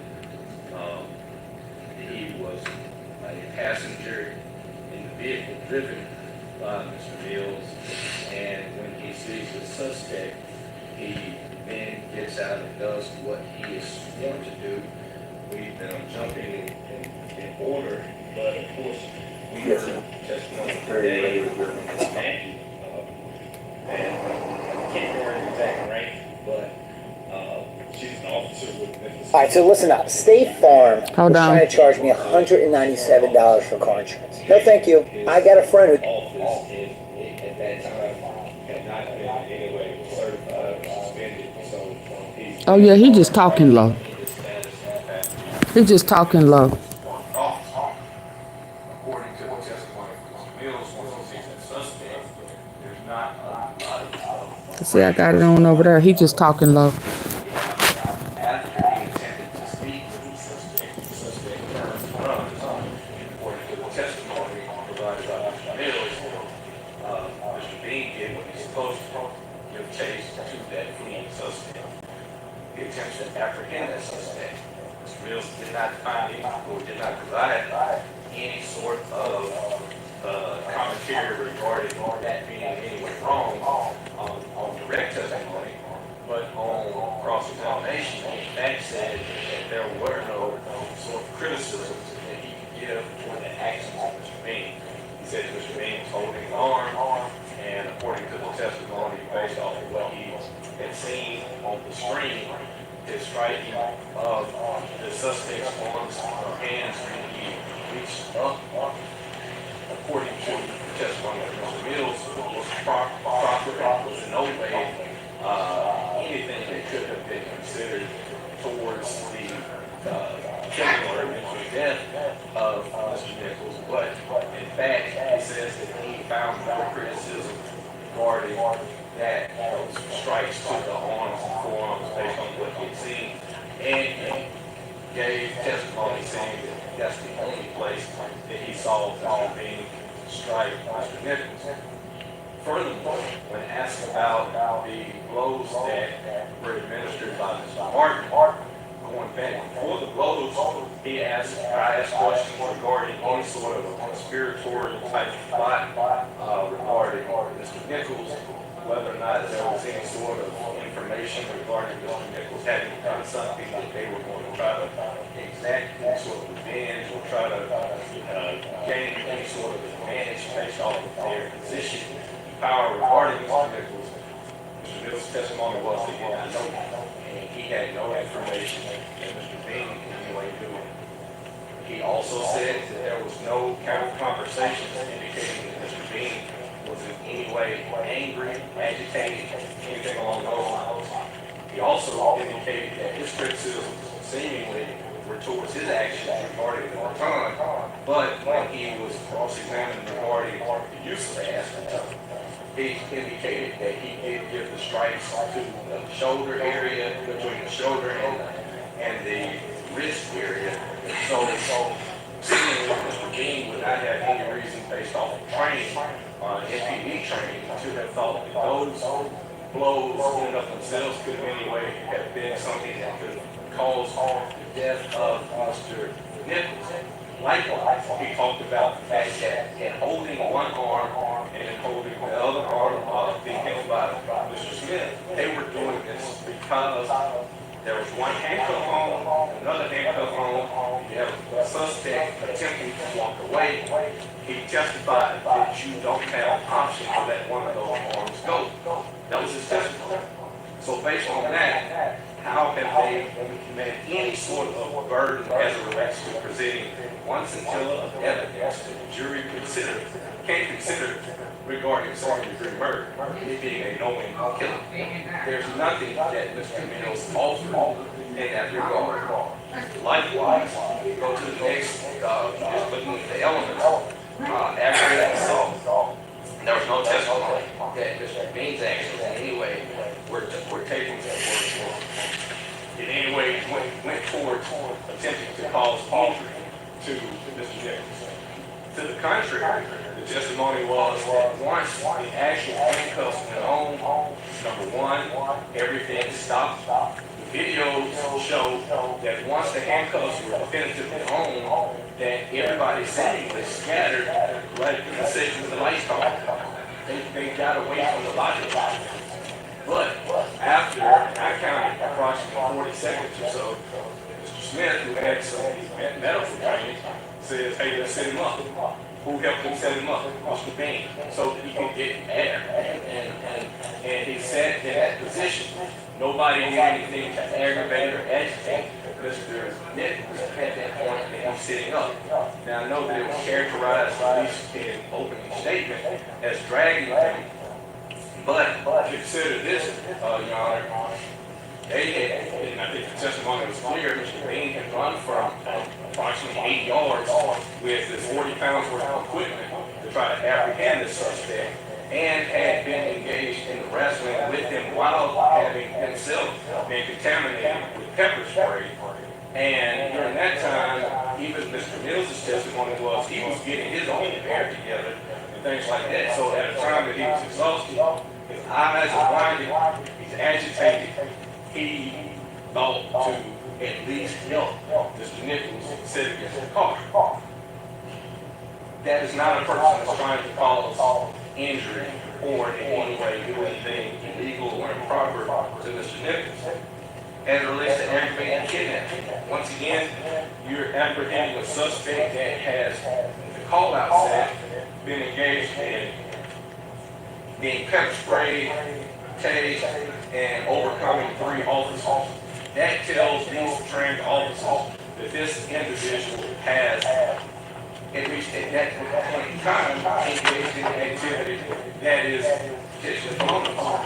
We come to learn eventually that it was, but we know that if you're engaging in that type of activity where you overcome these officers and you have that call out, Mr. Bing does not have the luxury in retrospect to say, hey, we don't need to try to apprehend a suspect. There's no way that he would know that this man would not in any way give his hands up for the period of time that he did.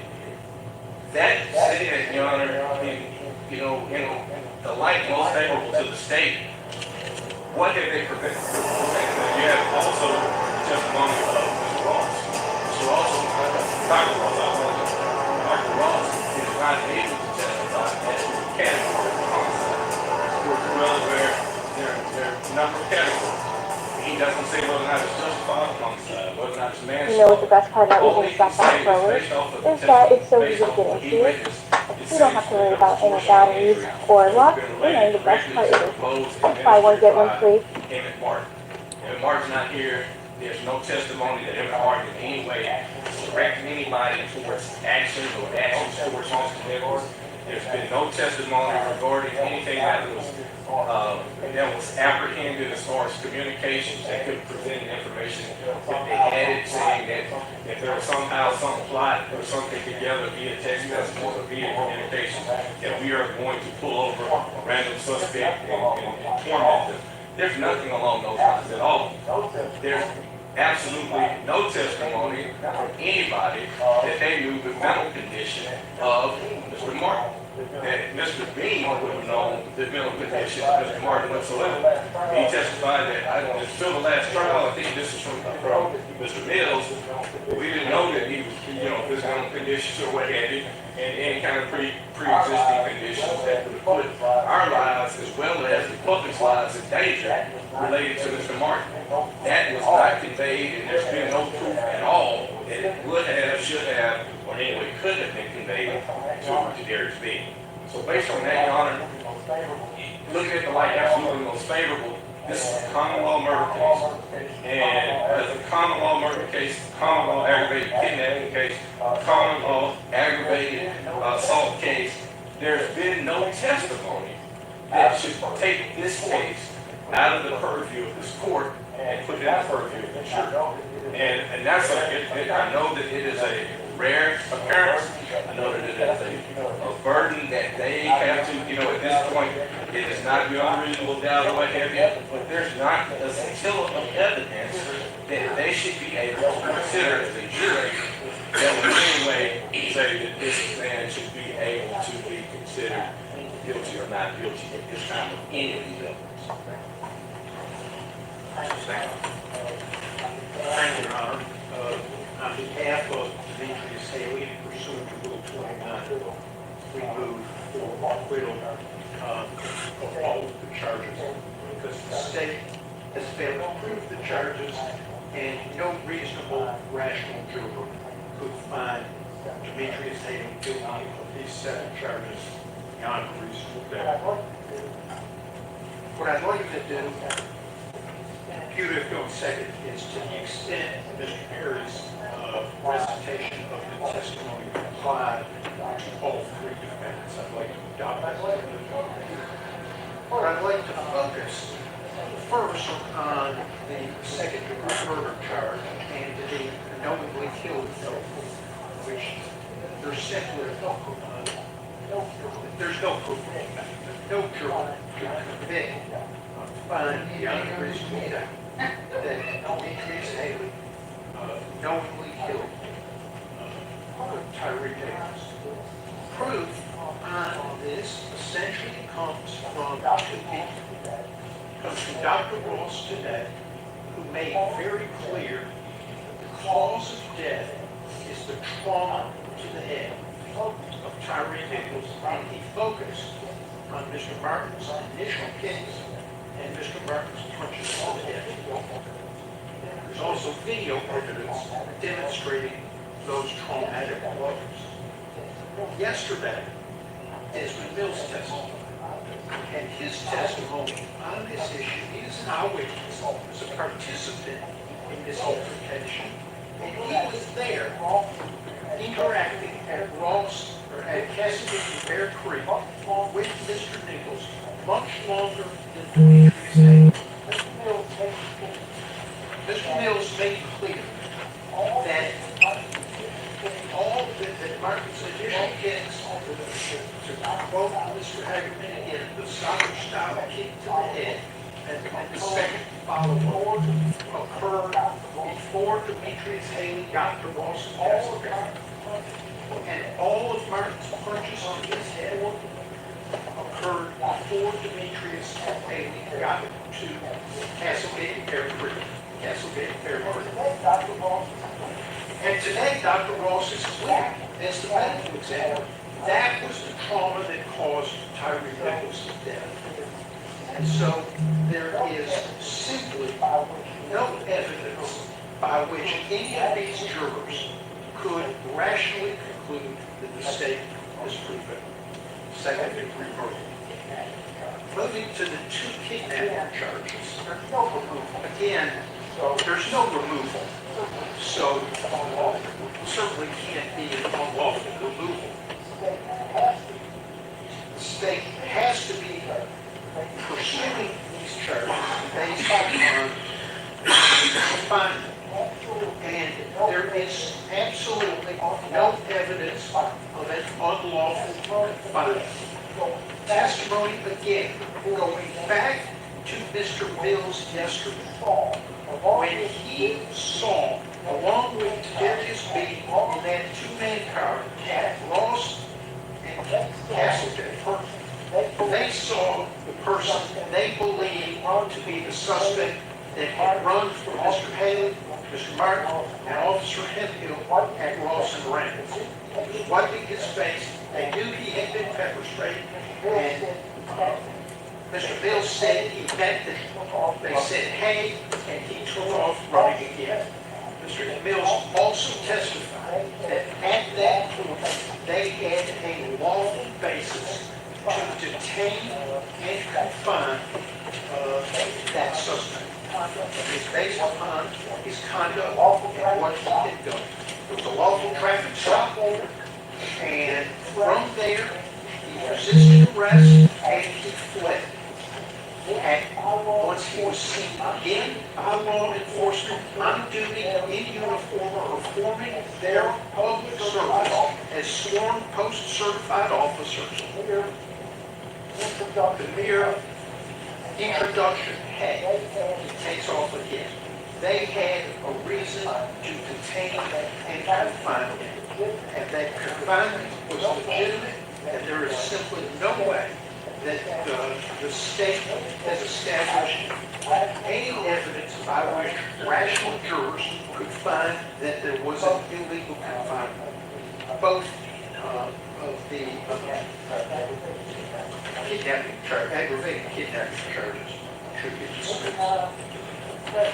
Moving on to the oppression and misconduct charges, I want to start by noting what the state said in its bill of particulars. It said these defendants neglected their duty to provide helpful. I'm in a, dang, I'm in a meeting. I'll call you back.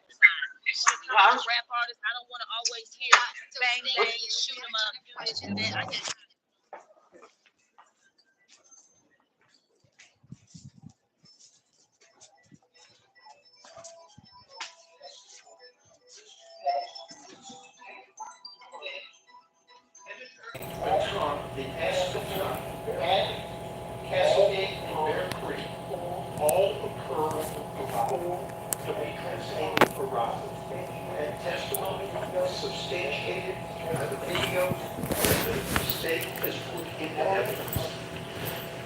Element of the oppression is that the public servant knew that the conduct was unlawful We're here in this courtroom 2 years later with 20/20 hindsight, watching a lot of video and putting it together.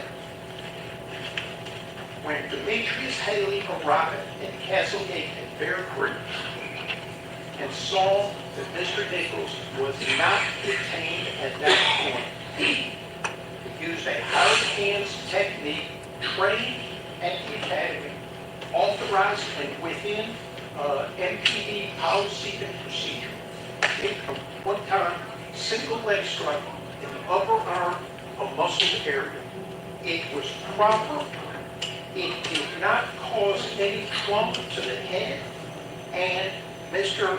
Haley had absolutely no knowledge of what had occurred at Castlegate and Bear Creek prior to his arrival, except, and again, there's the radio transmissions that where Officer Smith said where the suspect is fighting and we need more cars. And until Demetrius Haley got there, he did not know what had occurred. There was absolutely no description, and unlike everybody in this courtroom, he's not there watching video or any live transmission. He couldn't know that there was anything going on other than officers needing help detaining a person that had been resisted arrest when he and Hemphill and Martin tried to detain him for traffic violations at Ross and Rains. The suspect got away from all three of them, did not seem to be impacted by pepper spray or a taser. Also, as the video shows, within roughly 1 minute, it's right at 1 minute after Mr. Haley uses that trained hard hand technique, the single leg strike. He's on the radio to dispatch, fulfilling his training and duty to get medical help. He's calling for an ambulance. And I think that the state, again, has not put on evidence by which any rational juror could find Mr. Haley guilty of misconduct or oppression. And we have 1 second with Mr. Lester. Submitted at that point. Judge, we've all practiced law long enough to know that Rule 29 motion to close the state's proof, like Mr. Terry said, is rarely granted. But you've been here for all of the proof. And the question, as Mr. Sneed said, is whether or not a reasonable juror, considering the evidence in favor of most favorable to the state, could find beyond a reasonable doubt the charge. And I think, many times we don't say it, but I think if we are honest with ourselves from the standpoint of intellectual honesty as well as moral honesty, the proof is woefully short of even being presented to the jury. The state only presented one witness who was there on the scene, and that was, of course, Officer Mills. You heard his testimony. He didn't see a good bit of the action in order to intervene himself. There's been no proof other than video, other than grainy video of what went on that night. Now, we have to judge, as you know, the case law is pretty clear. You have to judge the conduct of the defendant, in this case, law enforcement officers, of what was being presented to them at that instant, not later in 2020 hindsight, with what they're faced with there on the scene. Mills was crystal clear that based upon pain tolerance, pain threshold, etc., Mr. Nichols was out of control. The only evidence we've heard is that of all the years he's been doing this, it's the most difficult arrest he's ever made. So you have to say, okay, where did Justice Smith go wrong? Where did Justice Smith divert from his law enforcement duties? We have to concede that the arrest was lawful. We mentioned that, so I'm not going to repile that ground. But the arrest itself was lawful. In order to make the arrest, you have to handcuff the suspect and search him. That came from the state's witness. And that wasn't done until they could get Mr. Nichols under control. I think policing is very rough looking. I think probably all of us in this courtroom and probably anyone watching realize that policing is dirty, dirty work, and it looks violent. But that does not make it criminal at all. So in our minds and in our hearts, we know that Justin Smith did not break any laws. Talk about medical help. Only proof has been it was only Justin Smith that called for medical on the front end.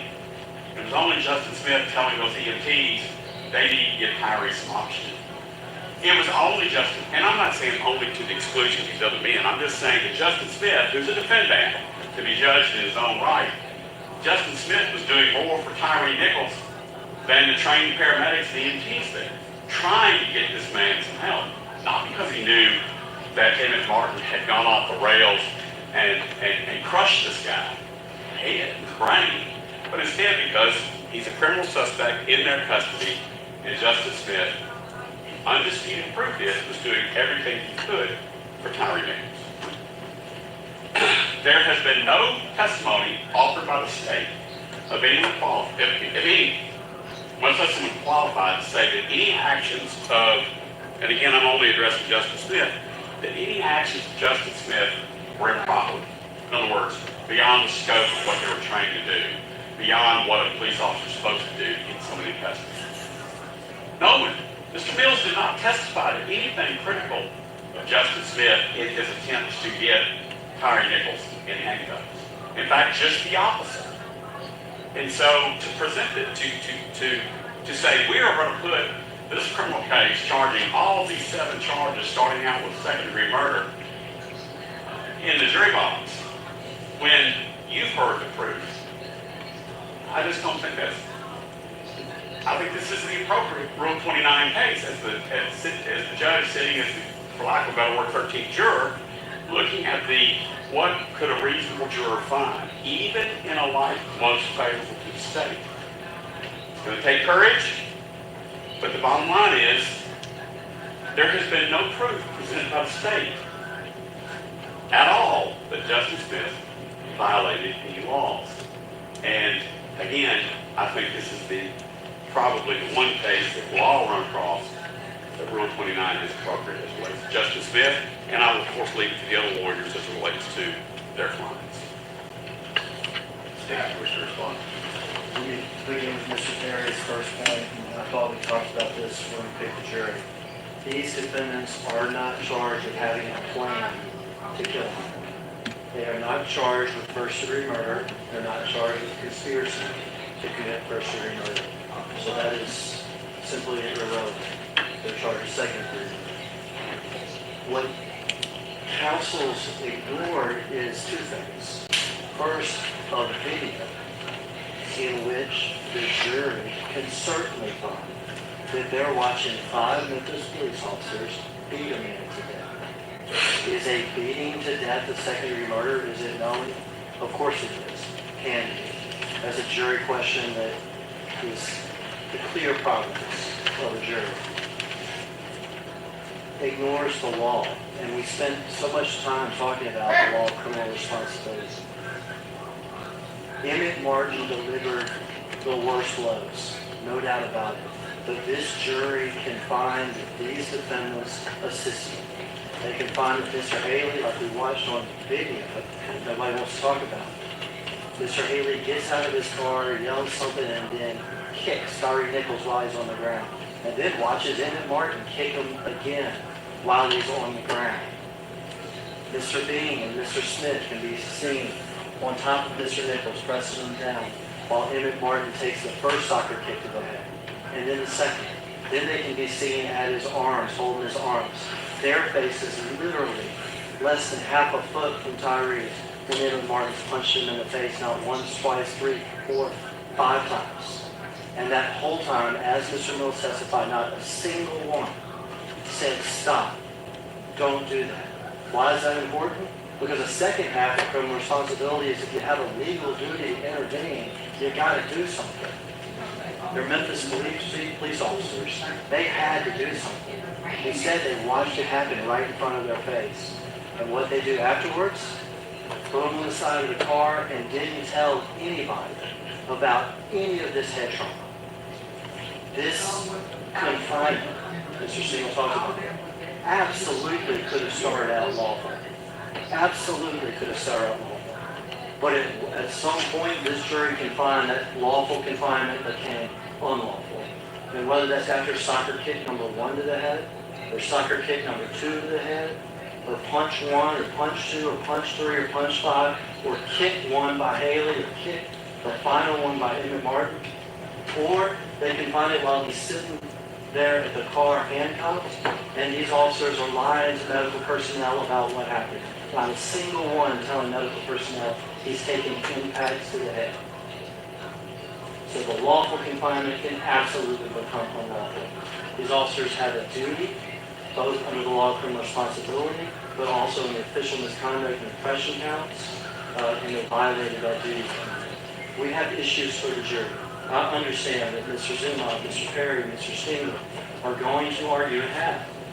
Well, Mr. Bean, for instance, couldn't see X, or Mr. Smith couldn't see Y. Understand that. But those are jury questions for the jury to determine what Mr. Bean saw or couldn't see, or what Mr. Smith saw or couldn't see. We have a video where we can clearly see Mr. Bean's face, Mr. Smith's face, Tyre Nichols, and Emmett Martin taking them right in front of them, hitting them right in front of them. We can clearly hear that nobody's ever said stop. We have the testimony of Desmond Mills. No one ever said stop.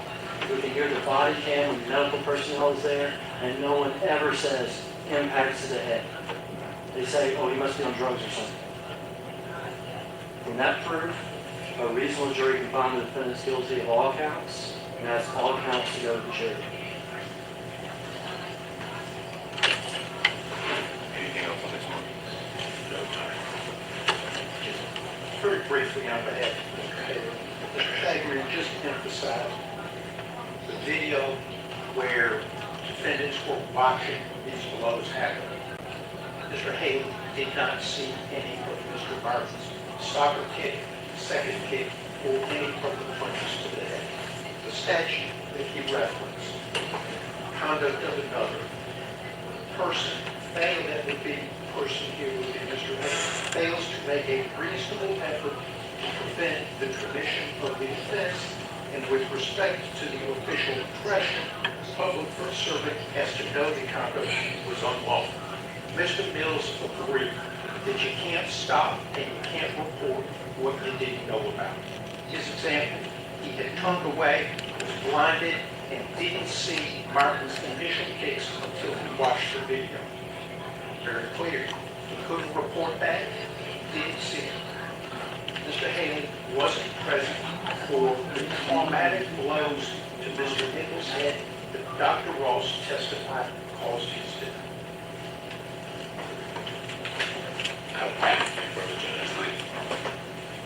Listening to the arguments with regard to the motions presented by each of the defendants, looking over the proof in the light most favorable to the state as required by the law. With regard to the first count of the indictment, the second-degree murder, with regard to each of the defendants, looking at the evidence in the light most favorable to the state. Obviously, we have heard testimony from only one person that had any information with regard to that evening, that being Mills, Mr. Mills. We've heard his testimony, and through that testimony, had several videos that were presented. I know that the defense has their positions with regard to the actions that took place. Obviously, there has been arguments that's been presented by the state that are The saving sheriff has come to town at Van Chevy. The sheriff is keeping your budget in line and has locked in low pricing on new Chevrolet models. We've got the inventory, and the sheriff has locked in savings. 2025 Trax locked in at $2,500 off MSRP. 2025 Trailblazer locked in at $3,500 off MSRP. 2025 Equinox locked in at $5,000 off MSRP. Let the saving sheriff help you today. Visit VanChevroletKC.com. Together, let's drive. Turn your dream home into a reality. NFM has a vast selection of luxury appliances you can compare in one huge store. Shop premium brands that are stylish and crafted for superior performance. Whether you want a kitchen makeover or a laundry room remodel, NFM can help with the design. Plus, we have delivery options that work with your schedule. Get style and savings today with long-term financing on qualifying purchases. And Mr. Bean were holding and were aware that Mr. Martin was kicking and did not try to stop those kicks from happening. That's not good, y'all. Come to the conclusion that those actions or inactions contributed to the death of Mr. Nichols. With regard to Mr. Haley, who came What, 3 days in? later on and with regard Hagman ain't playing with y'all. to testimony, I don't believe this testimony was as pinpoint as the defense has made as Hold on. identifying specific contacts with Mr. Nichols that I need to use a different device. saying that those actions were consistent.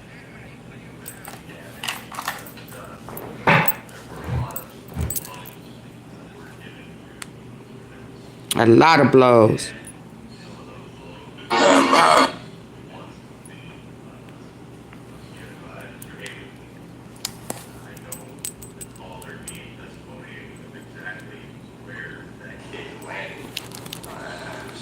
Defense's position was that it was to an arm. I don't remember that testimony coming out, but that there was a kick, and the argument that that kick was done to assist in the arrest.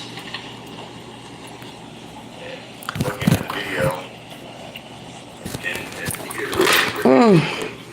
continue to attempt to assist in that arrest. It looked like he walked up and he kicked him. Mr. Martin walked up and kicked him, and they both walked off. So the jury could look They ass is in trouble. as contributing as did the other actions and the death of Mr. Nichols. That would be a decision for the jury to make to determine whether they were effectuating an arrest and continuing to do so, or whether it escalated and folks were just holding him up to be hit or taking case while he was being held down. So with regard to the first count, the court is going to deny the motion and allow that to go to the jury. With regard to the second count, with the aggravated assault, again, the court finds the same reasoning to allow that charge to go before the jury. The jury can ultimately make a determination on whether the facts that have been presented to them, the videos and their interpretation of the videos, or whether an arrest is being effectuated or whether these individuals were knowingly holding Mr. Nichols to allow him to be kicked or punched. With regard to the kidnapping, Oh, Lord. the court would agree that at some point when this initially started, there's no indications other than this being a lawful arrest. However, if the jury were to make a determination after looking at all the proof that's been presented and the court looking at it in the light most favorable to the state, at some point or another, the jury could very easily find that that lawful arrest became an unlawful detention. There was plenty of videos in which we saw, in which a jury, looking at that, listening to the testimony of Mr. Mills for what it was worth, could come to that conclusion. So the court will allow for count 3, the charges with regard to the aggravated kidnapping of 3 and 4 to go before the jury. Again, with the official misconduct in counts 5 and 6, as well as Talking about bad choices. They ass is in trouble. Oh, yes, they are. these officers who had a duty to intervene. What They fail big time. they were able to communicate. All of those things would be things for the jury to make a determination. There may not have been much that Mr. Haley could have communicated, but Mr. Haley, from the testimony that he was, or that was presented in the evidence that was presented, he was privy to some information. He himself. Oh, they lied and covered up. And they violated that duty. I tried to move it too soon. I understand that Mr. Zuma, Mr. Perry, Mr. Stingler are going to argue and have.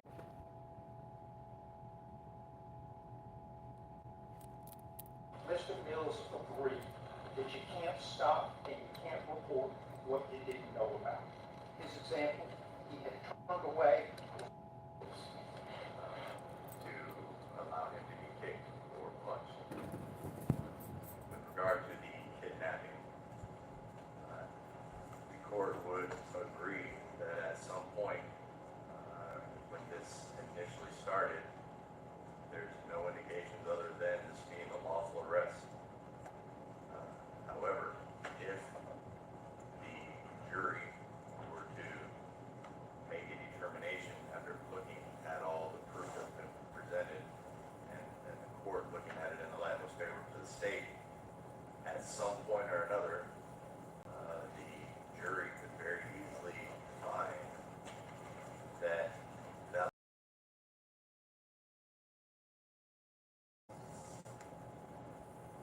plenty of videos in which we saw, in which a jury, looking at that, listening to the testimony of Mr. Mills for what it was worth, could come to that conclusion. So the court will allow for count 3, the charges with regard to the aggravated kidnapping of 3 and 4 to go before the jury. Again, with the official misconduct in counts 5 and 6, as well as the 7th count,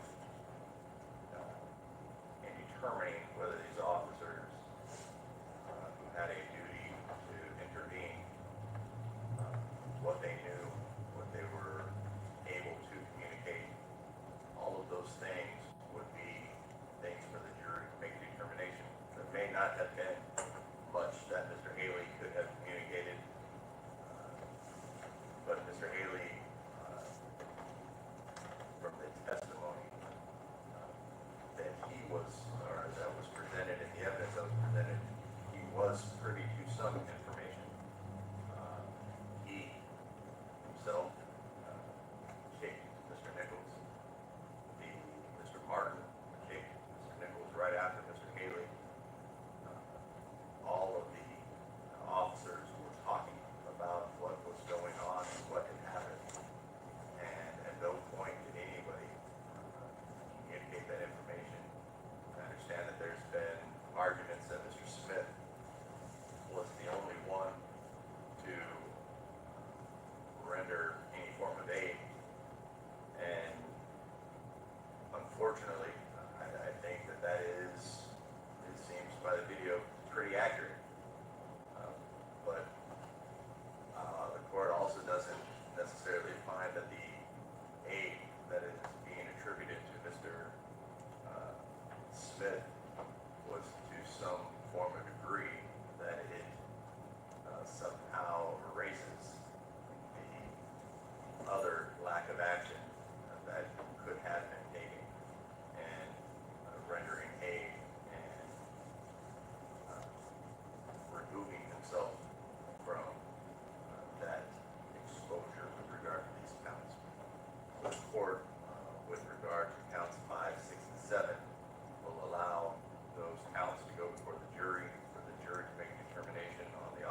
per defendant if the court will allow that position. But we were just told this morning that this would be the end of the proof from the state.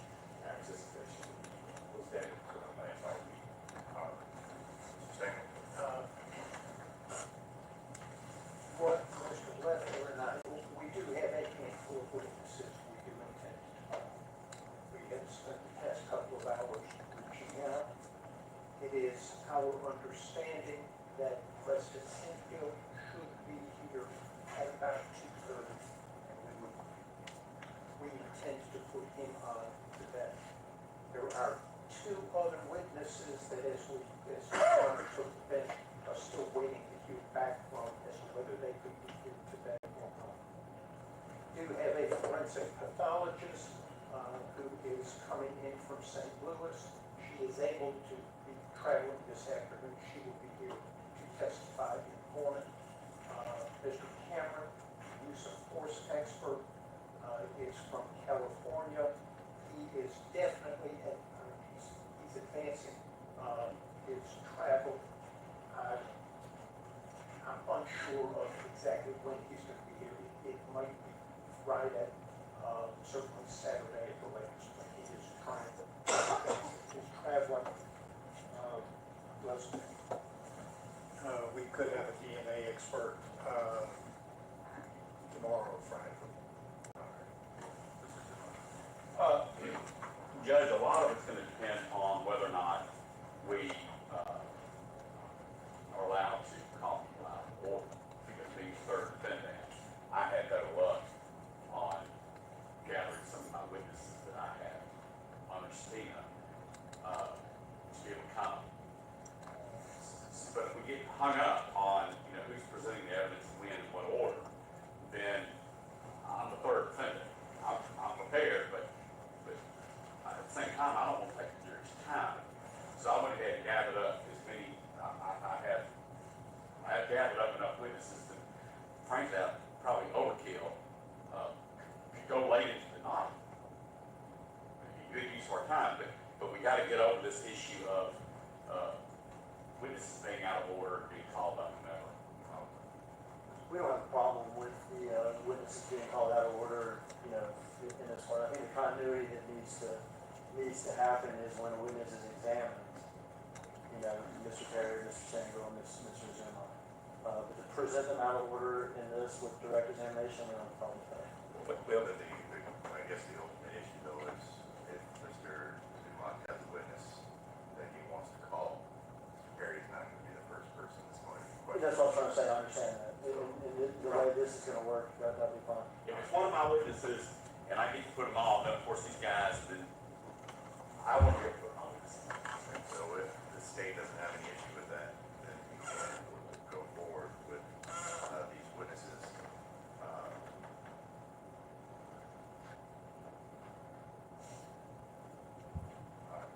What we will do, we're going to take a brief recess. Why don't you all discuss which witnesses you all have available? You all can talk with the state and see as far as the order in which we need to call these folks. Let's come back. The good news, Judge, is we get back during lunch break, and I've already told the district attorney's office that this is the route we have been going. I do have a witness that's in the hallway now. Whenever you put the jury in the box, we can start. All right. Is that fair? Is that right? Yeah. No, the first one will be Kelly Rogers, then TDI.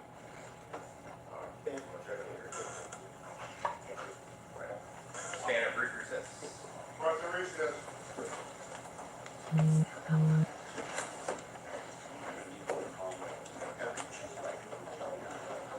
She'll be my second.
Court is in recess. We caught up now. Hold on. So let me see if it's gonna let me take it into the. Oh yeah, Finesse ass in trouble, y'all. He got to turn himself in. Let me see how I'm gonna do this. Hold on.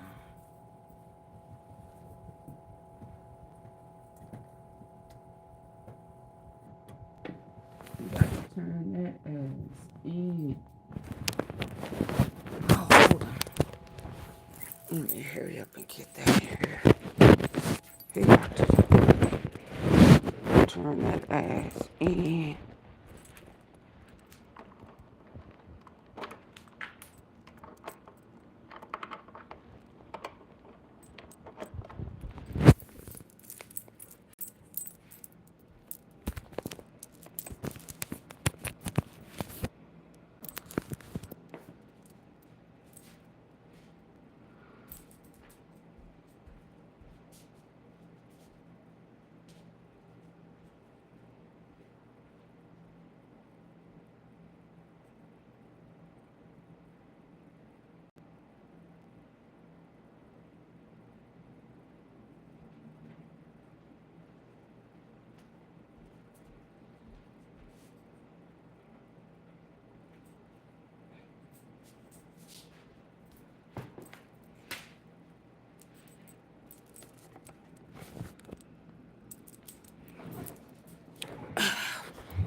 So we waiting for them to resume. But in the meantime, let me see. Let me see. If I can play this about Finesse, baby. And put my. Woo! Woo! Ooh, that water too hot. God. Oh. Ooh, that was too hot.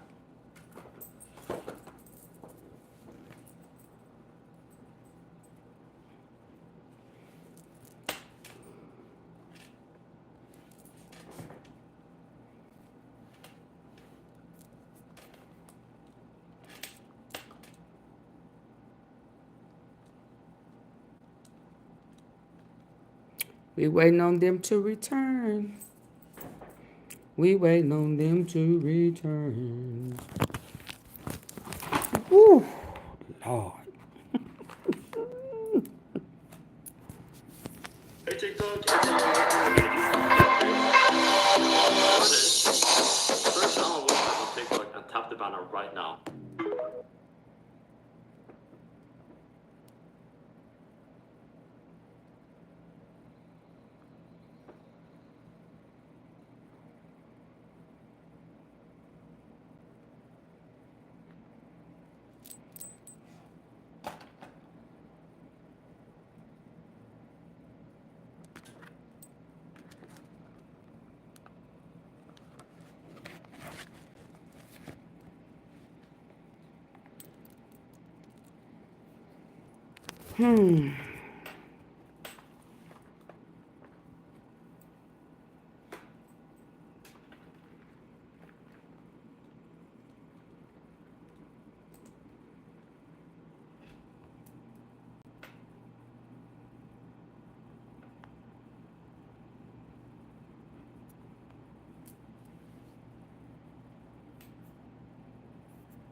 Finesse say he's turning himself in for violating probation. T-Sippers, y'all remember when I told y'all he going down, down, down. He going down, down, down.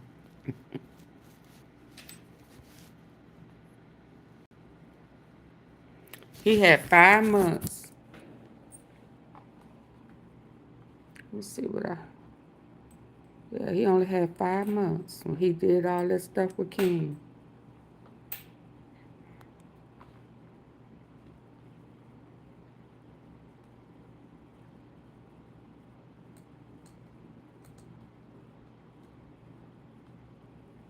He let them trick him out of his position. Oh, they coming back, y'all.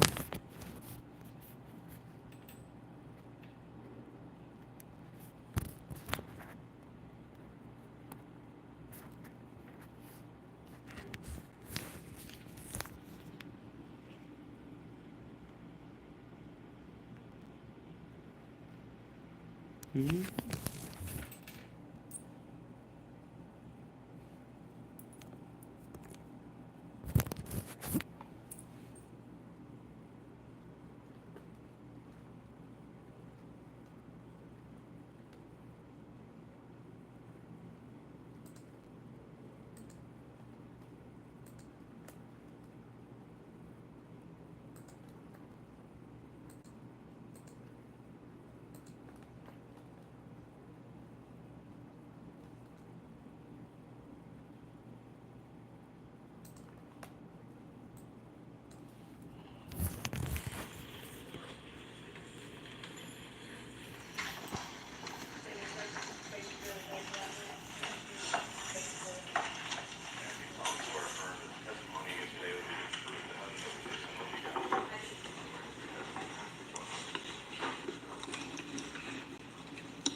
Ma'am, because the acoustics aren't that great in here, please speak up the best you can, that would be great.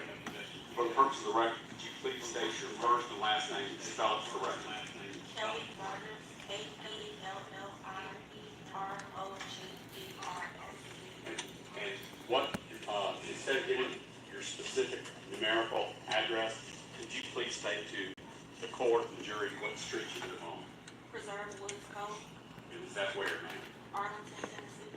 Is that Shelby County? Yes. All right, ma'am. On October 31st, 2022, were you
Oh, please hit the like button.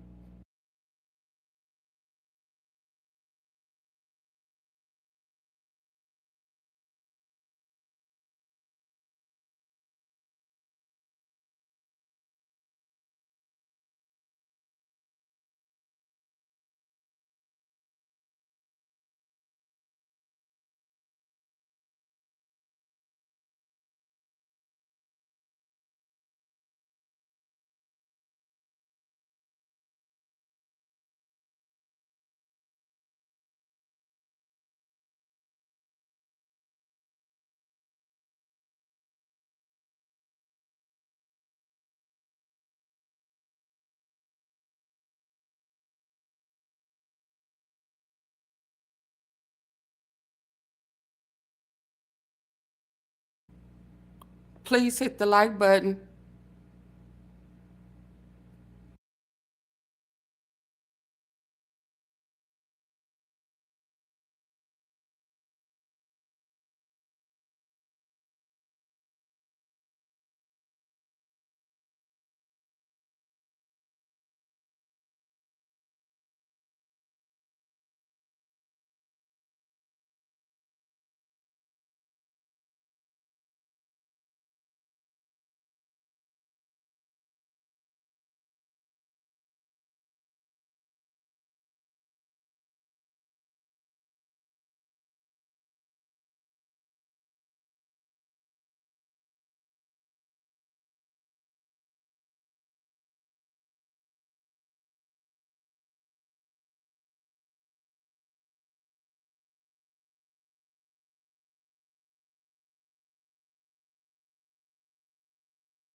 On the night in question, when this event happened, TDI representatives were at the Flicker Street address where the Scorpion team and organized crime use it as a headquarters. Is that right? I'd have to look at the actual report.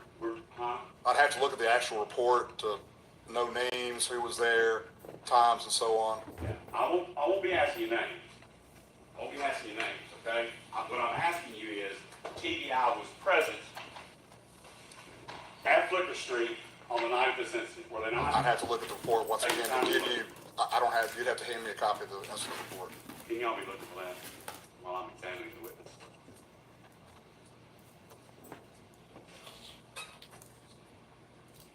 Do you have any recollection of the investigation of this case before we dig out the TDI report?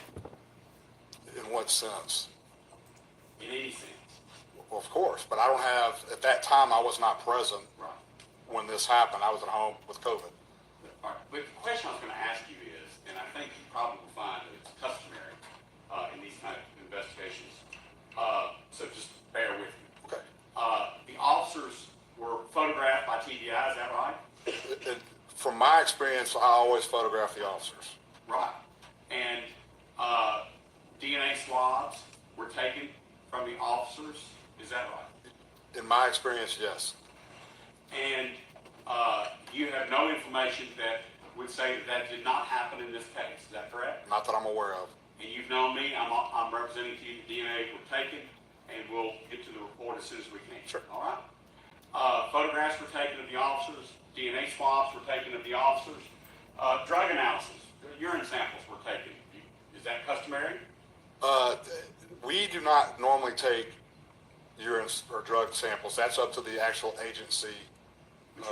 Would it be MTD? I've never, in my personal experience, I've never asked for a drug or a urine analysis involving one of my cases. Okay. And the boots of the officers and shoes of the officers were seized that night. You're aware of that? Yeah, I do aren't you? know that, yes, sir. What? Yes, sir, they were. You were aware of that. And they were taken from the officers that night for purposes of what?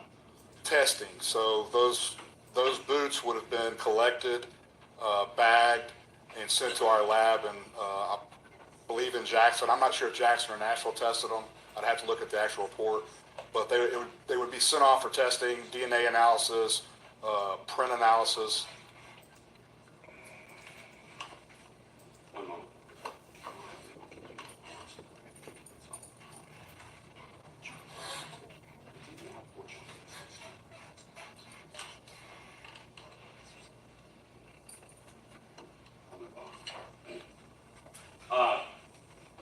The TBI agents then began a canvass of security cameras and skycop cameras in the area. Yes, sir.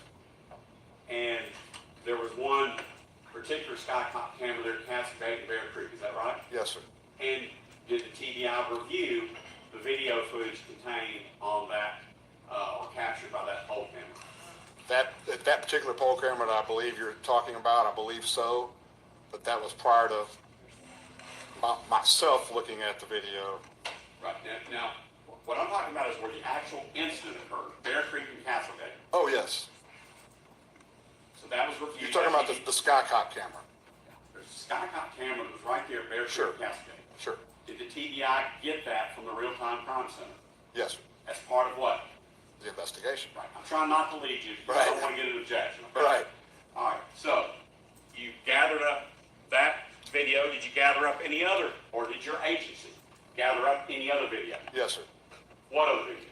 So you That's have, your recollection. so you would have the camera you're talking about specifically, you would have other poll cameras in the area, other Skycop cameras, you would have body cameras that the officers were wearing, and I'd have to look back at the report, I'm not sure that it's in-car cameras.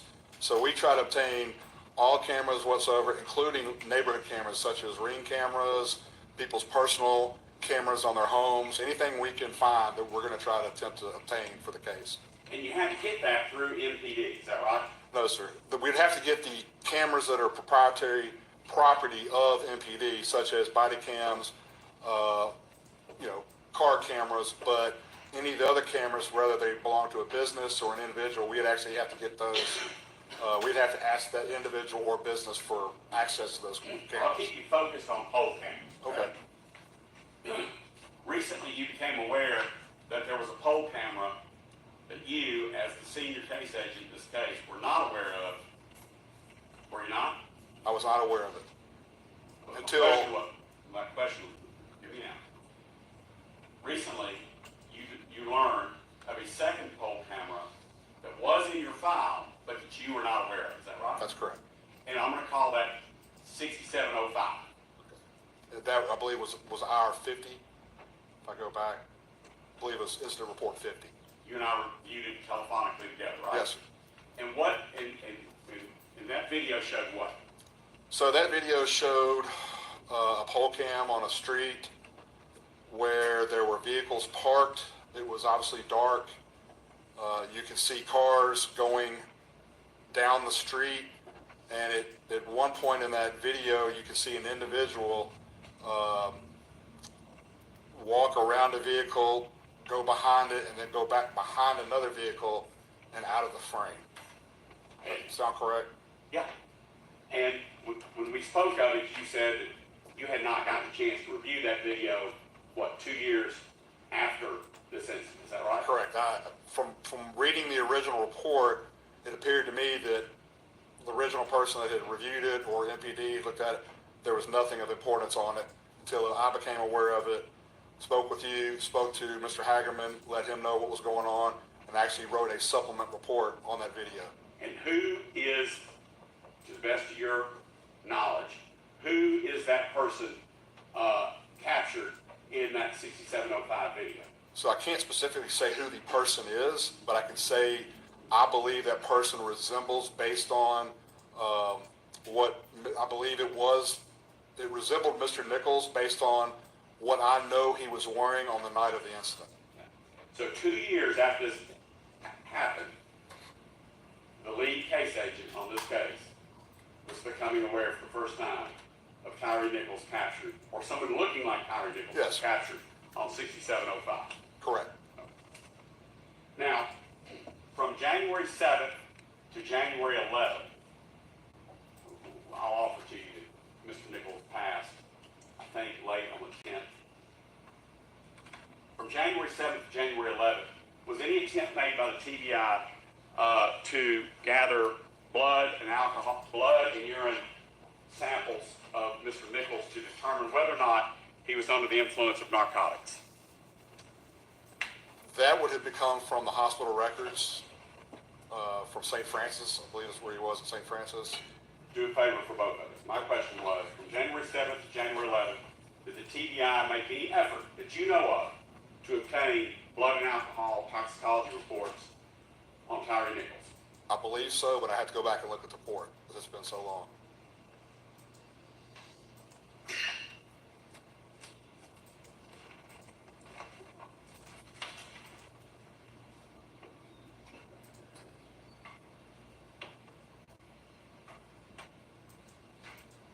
When did you come off of COVID and begin taking an active supervisory role in this investigation?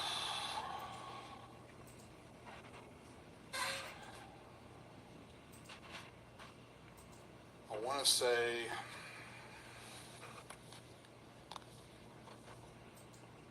I'd have to go back to my report, but it was several days after. It was probably after what? The death? No, after the incident. I believe I was told on a weekend when I knew I was able to come back to work. Probably 5 or 6 days. It was several days. But you have reviewed the file before coming, because you received your subpoena to come testify. Oh, yeah. You've reviewed the file. To the best of my ability, because it's a very large file, so it's hard to memorize everything. Nobody's asking you to memorize, okay? Were you aware, or were the TBI agents aware, that on the night in question, 5 or more narcotics-trained officers suspected that Tyre Nichols was under the influence of heavy narcotics? I had no idea about that. You had no idea about that? Trained narcotics officers? Did you have any idea, or did the TBI have any idea, that officers felt Tyre Nichols was under the influence of narcotics? I can't tell you how they felt because I wasn't there. I don't know. Did TBI agents review the body cams of the officers involved? Yes. When did that happen? At different times, because there's so many body cams, so many cameras. Each report would tell me exactly when and what agent reviewed that particular body cam. There's several body cams. There's so many of them that they were assigned to different agents to review. On the night in question? No, not on the night in question, but that would have been later on. You know, I'm trying to the night answer. in question, were TBI agents on scene at Flickr reviewing body cams? I can't answer that. I don't know. I was not there. That's not contained anywhere in the investigation file? I'd have to look at the file again, but I was not there. And I can't tell you how anyone felt or what they saw. Stop trying to force Are him you to say familiar with something. the search warrant that was issued by you on Tyre Nichols' car's contents? Yes. So are you familiar with that without the necessity of seeing the report? Yes, but if you want me to tell you what the exact contents were, I had to see the report. Maybe these will stand out to you. Okay. Were illegal drugs found in that car? Yes, sir. Were mushrooms found in that car? Yes, sir. And that mushrooms are commonly referred to as psilocybin. Is that right? Psilocybin, correct. And psilocybin is a Schedule I hallucinogenic narcotic. Right or wrong? You're correct. Were any personal property, such as credit cards, debit cards, photo IDs, without the name Tyre Nichols on it, found in that car? Yes, sir. What was done with those credit cards, debit cards, and photo IDs? Those would have just been kept as evidence of anything found in the car. While I may not have the thousands-page reports, I do have a letter. Did you coordinate with MPD and Mr. Hagerman to return Mr. Nichols' car and contents to him? Yes. Or to his family? Yes, sir. Okay, so I don't need to look. So is that customary to return evidence to a family member, Yes. including credit cards in someone else's name? If the district attorney asks me to do it, we do it. So in this case, were you asked by the district attorney's office to return the credit cards that were found in that car? I was just asked to return the vehicle and the contents to the Nichols family. But the contents included credit cards, debit cards, and photo IDs of other people. And so I'm just asking, was that your decision or was it the DA's decision? That would be the DA's decision.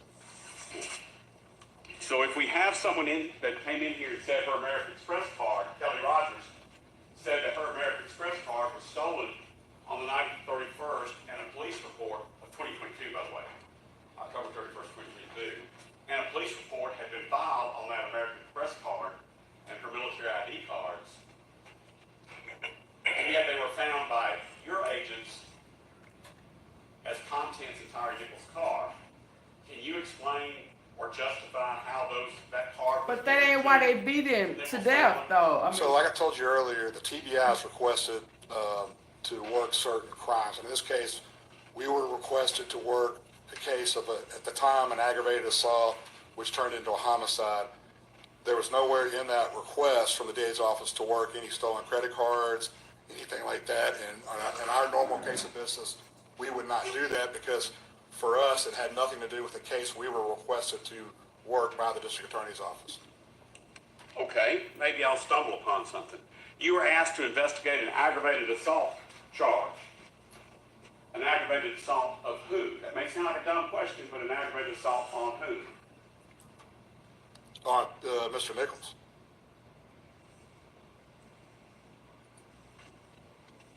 I was.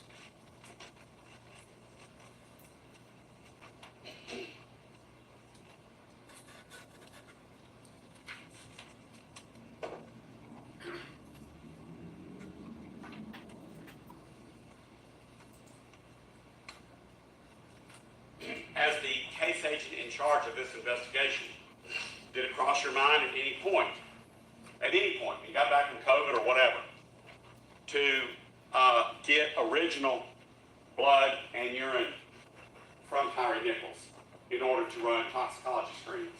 Well, that, by the time I became the agent, unfortunately, Mr. Nichols had passed away. Therefore, we would have gotten the blood samples from the medical examiner's office. Because they do a full tox screen. And had you not been out on COVID, as part of investigating this case fully, would have you requested, by way of a search warrant, blood and urine of Tyre Nichols while he was alive? While he was alive, I would have always, well, let me answer your question.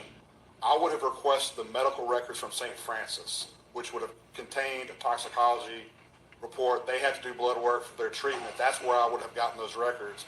Therefore, I would have issued a subpoena to St. Francis for all medical records for the treatment of Tyre Nichols.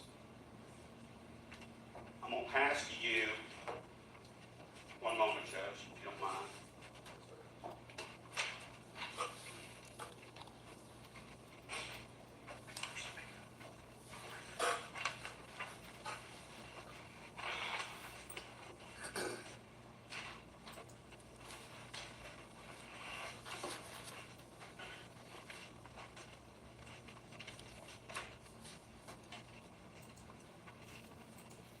You had an opportunity to review that? Yes, sir. What's the date of that subpoena? That subpoena is dated the 11th of January, 2023.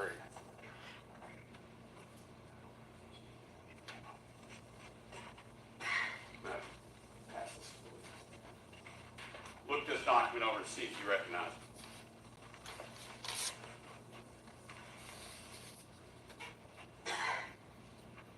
Correct. This would be the actual receipt of the medical records from St. Francis based on the subpoena that I hold in my hand here. Right. The date of the subpoena is January 11th. Correct.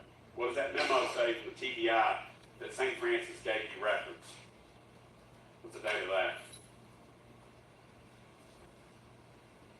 February the 6th, 2023. So, 1 day shy of 1 month from when you issued the subpoena, is that right? I did not issue the subpoena, another agent did. I'm sorry for referring to you and TBI. Well, yeah, I get it, but another agent who initially was working on the case issued the subpoena while I was gone. Okay. But a subpoena was issued by the TBI on what date, sir? The subpoena was issued on the 11th of January, 2023, and I received the records on February the 6th, 2023. Did you receive them or TBI? Because we were going to be careful in this ISU and TBI.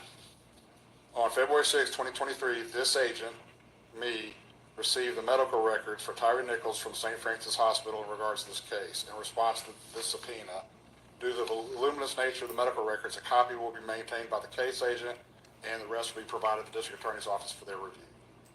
Judge, may I have those two documents sequentially numbered as the next exhibit? First being the subpoena, second being the response to the subpoena.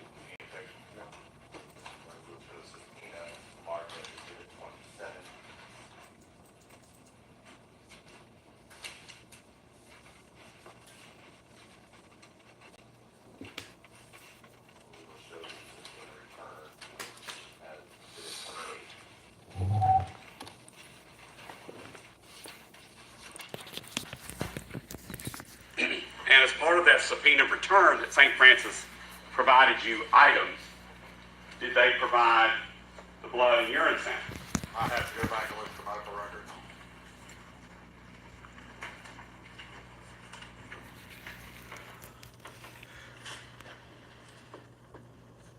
Would you agree with me that, let me see if I can get it this way. How many agents did you have from the TBI Jackson office, or any office of TBI, working the Tyre Nichols case while you were out on post? Kim Covington? Is that one of them? Yes, sir. Mr. Chu, is that another one? Yes, sir. Mr. Commissioned agents. Okay. And I'm talking about people who weren't even there that reviewed body cams, so you've got to add them. I'd say at least 10, but once again, I'd have to go back and report and give you an exact number. See if this sums it up. The TBI was investigating these cops, I call them cops, not out of disrespect, these cops alleged aggravated assault on Tyre Nichols, correct? Correct. And that investigation was with the end goal in mind of prosecuting these officers for that alleged aggravated assault. Is that right? I wouldn't call it an end goal. My job, or our job as a TBI, is to gather the facts of the case, all of the evidence, turn it over to the District Attorney's Office for their review, determine any charges whatsoever. We're not a charging agency. We don't just charge somebody. We let the District Attorney's Office handle all that. Right. And one of the allegations is that Mr. Nichols fought with the police that night, was it not? That was one of the allegations. And one of the allegations was that Mr. Nichols was under the influence of some sort of drug or something that made his pain tolerance off the charts. That was one of the allegations made, right? That was something that was said, yes, sir. Did you or the TBI look into that? Yes, sir. But based on our review of video footage and based on everything else, it appeared to us that didn't occur. Okay. One moment,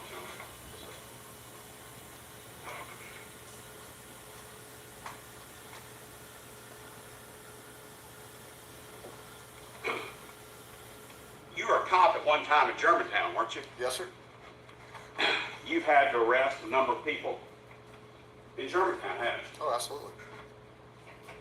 And I'm 63 years old, not great shape.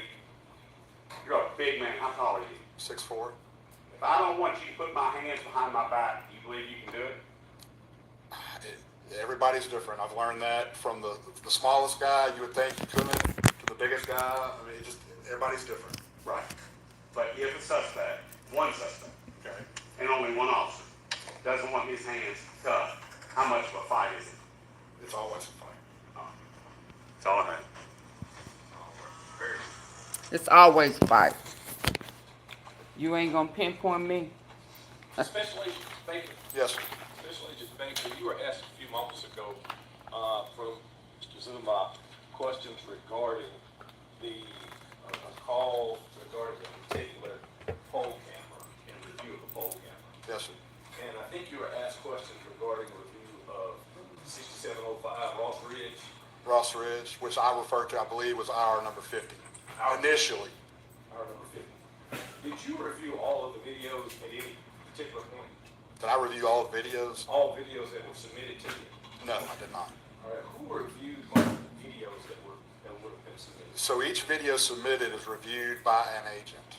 So say you asked me about a body camera for a particular officer, there'd be a certain agent who will review that, summarize it, and also provide a report for that. Okay. You were asked specific questions regarding Mr. Nichols and whether or not during the course of your investigation you paid any attention to the conduct of Mr. Nichols, correct? Correct. And the conduct of Mr. Nichols, both at the time prior to being pulled over, would have been important, correct? To your investigation. Sure, absolutely. In other words, information regarding whether or not he was driving and the distance of driving, etc. Those things were a part of your investigation file. They're part of the investigation, but And I understand the focus. let me finish. So we would look at the whole case, but our job was to ask to look at the actual assault. So obviously we would look at that and see what led to it, but that was not the end goal of the investigation. Right. Information regarding what led to it, though, would be important to your investigation. Sure. Information regarding what Mr. Nichols was doing in relations to trying to actively resist, would that have been important to your investigation? It would have been part of the case. Part of the case would have been to find out if it would have been of any importance to you or relevance, whether or not Mr. Nichols was in any way evading what would initially be a lawful arrest. Sure. And you were shown that 6705 Ross Ridge, or that was pointed out to you a few weeks ago or a month or so ago. It's been a little, I think back in February, I believe.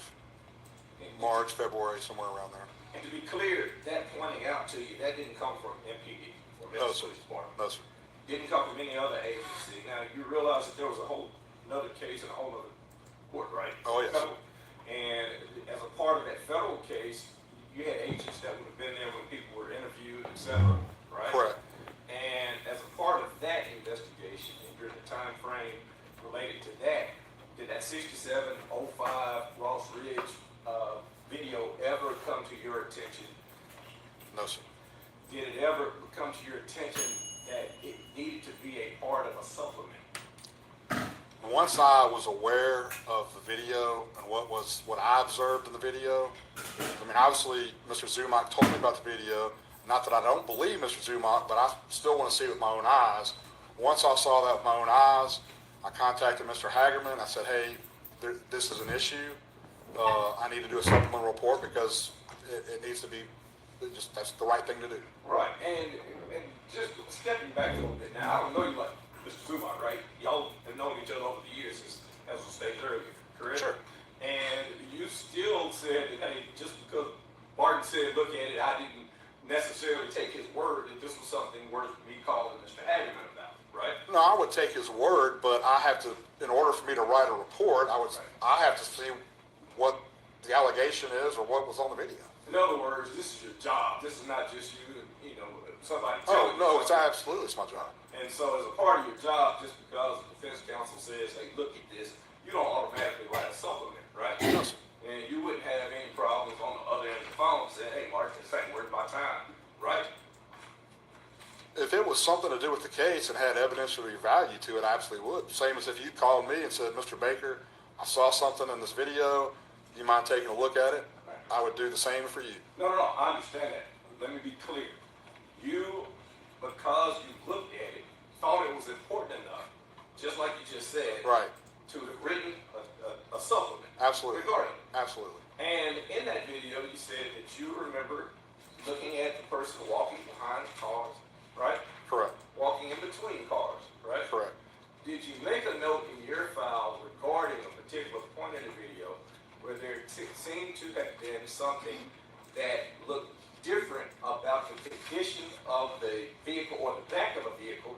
after Mr. Nichols walks off of the screen in the video. So the condition of a parked vehicle or a Parked vehicle vehicle. driving by? Let me ask you this way. Do you remember the vehicles and the locations of the vehicles in the video? Yes. And there appeared to be at least two different vehicles. Correct. Those vehicles did not appear to move during the course of the video. They appear to be stationary parked. Right, and it appeared that Mr. Nichols walked in first to the front of the vehicle that would have been the eastmost facing. I don't know if you would know the directions. Right, so they've been pointing east. Right, and there was a vehicle that would have been the eastmost facing vehicle, the Correct. one that was in front. Correct. He walks to the front. Correct. Then he walks to the middle of the two vehicles. Of the two vehicles. Right. The void in between the two. Right. And then he eventually walks off screen west of the vehicle. Correct. When he walks west, does the condition of that westmost facing vehicle, the rear end of that vehicle, does it appear to have an instrument placed at the bottom of it? So I reviewed that video, and I know where you're going with this, and let me give you my view on that. So when he walks off back to the west, you can actually see a lighting change. And I believe that to be like a ring camera or a motion type camera or light, I'm sorry, that went off. That light caused a reflection that looks like an object, because once that light goes off, it disappears. So once you look at that video, it's a glare, not an object. That would have been a good premise, but we got the video. Right.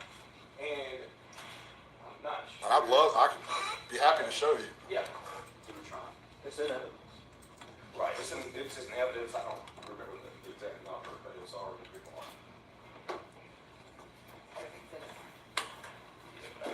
Here.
Okay, y'all. I'll see y'all tomorrow.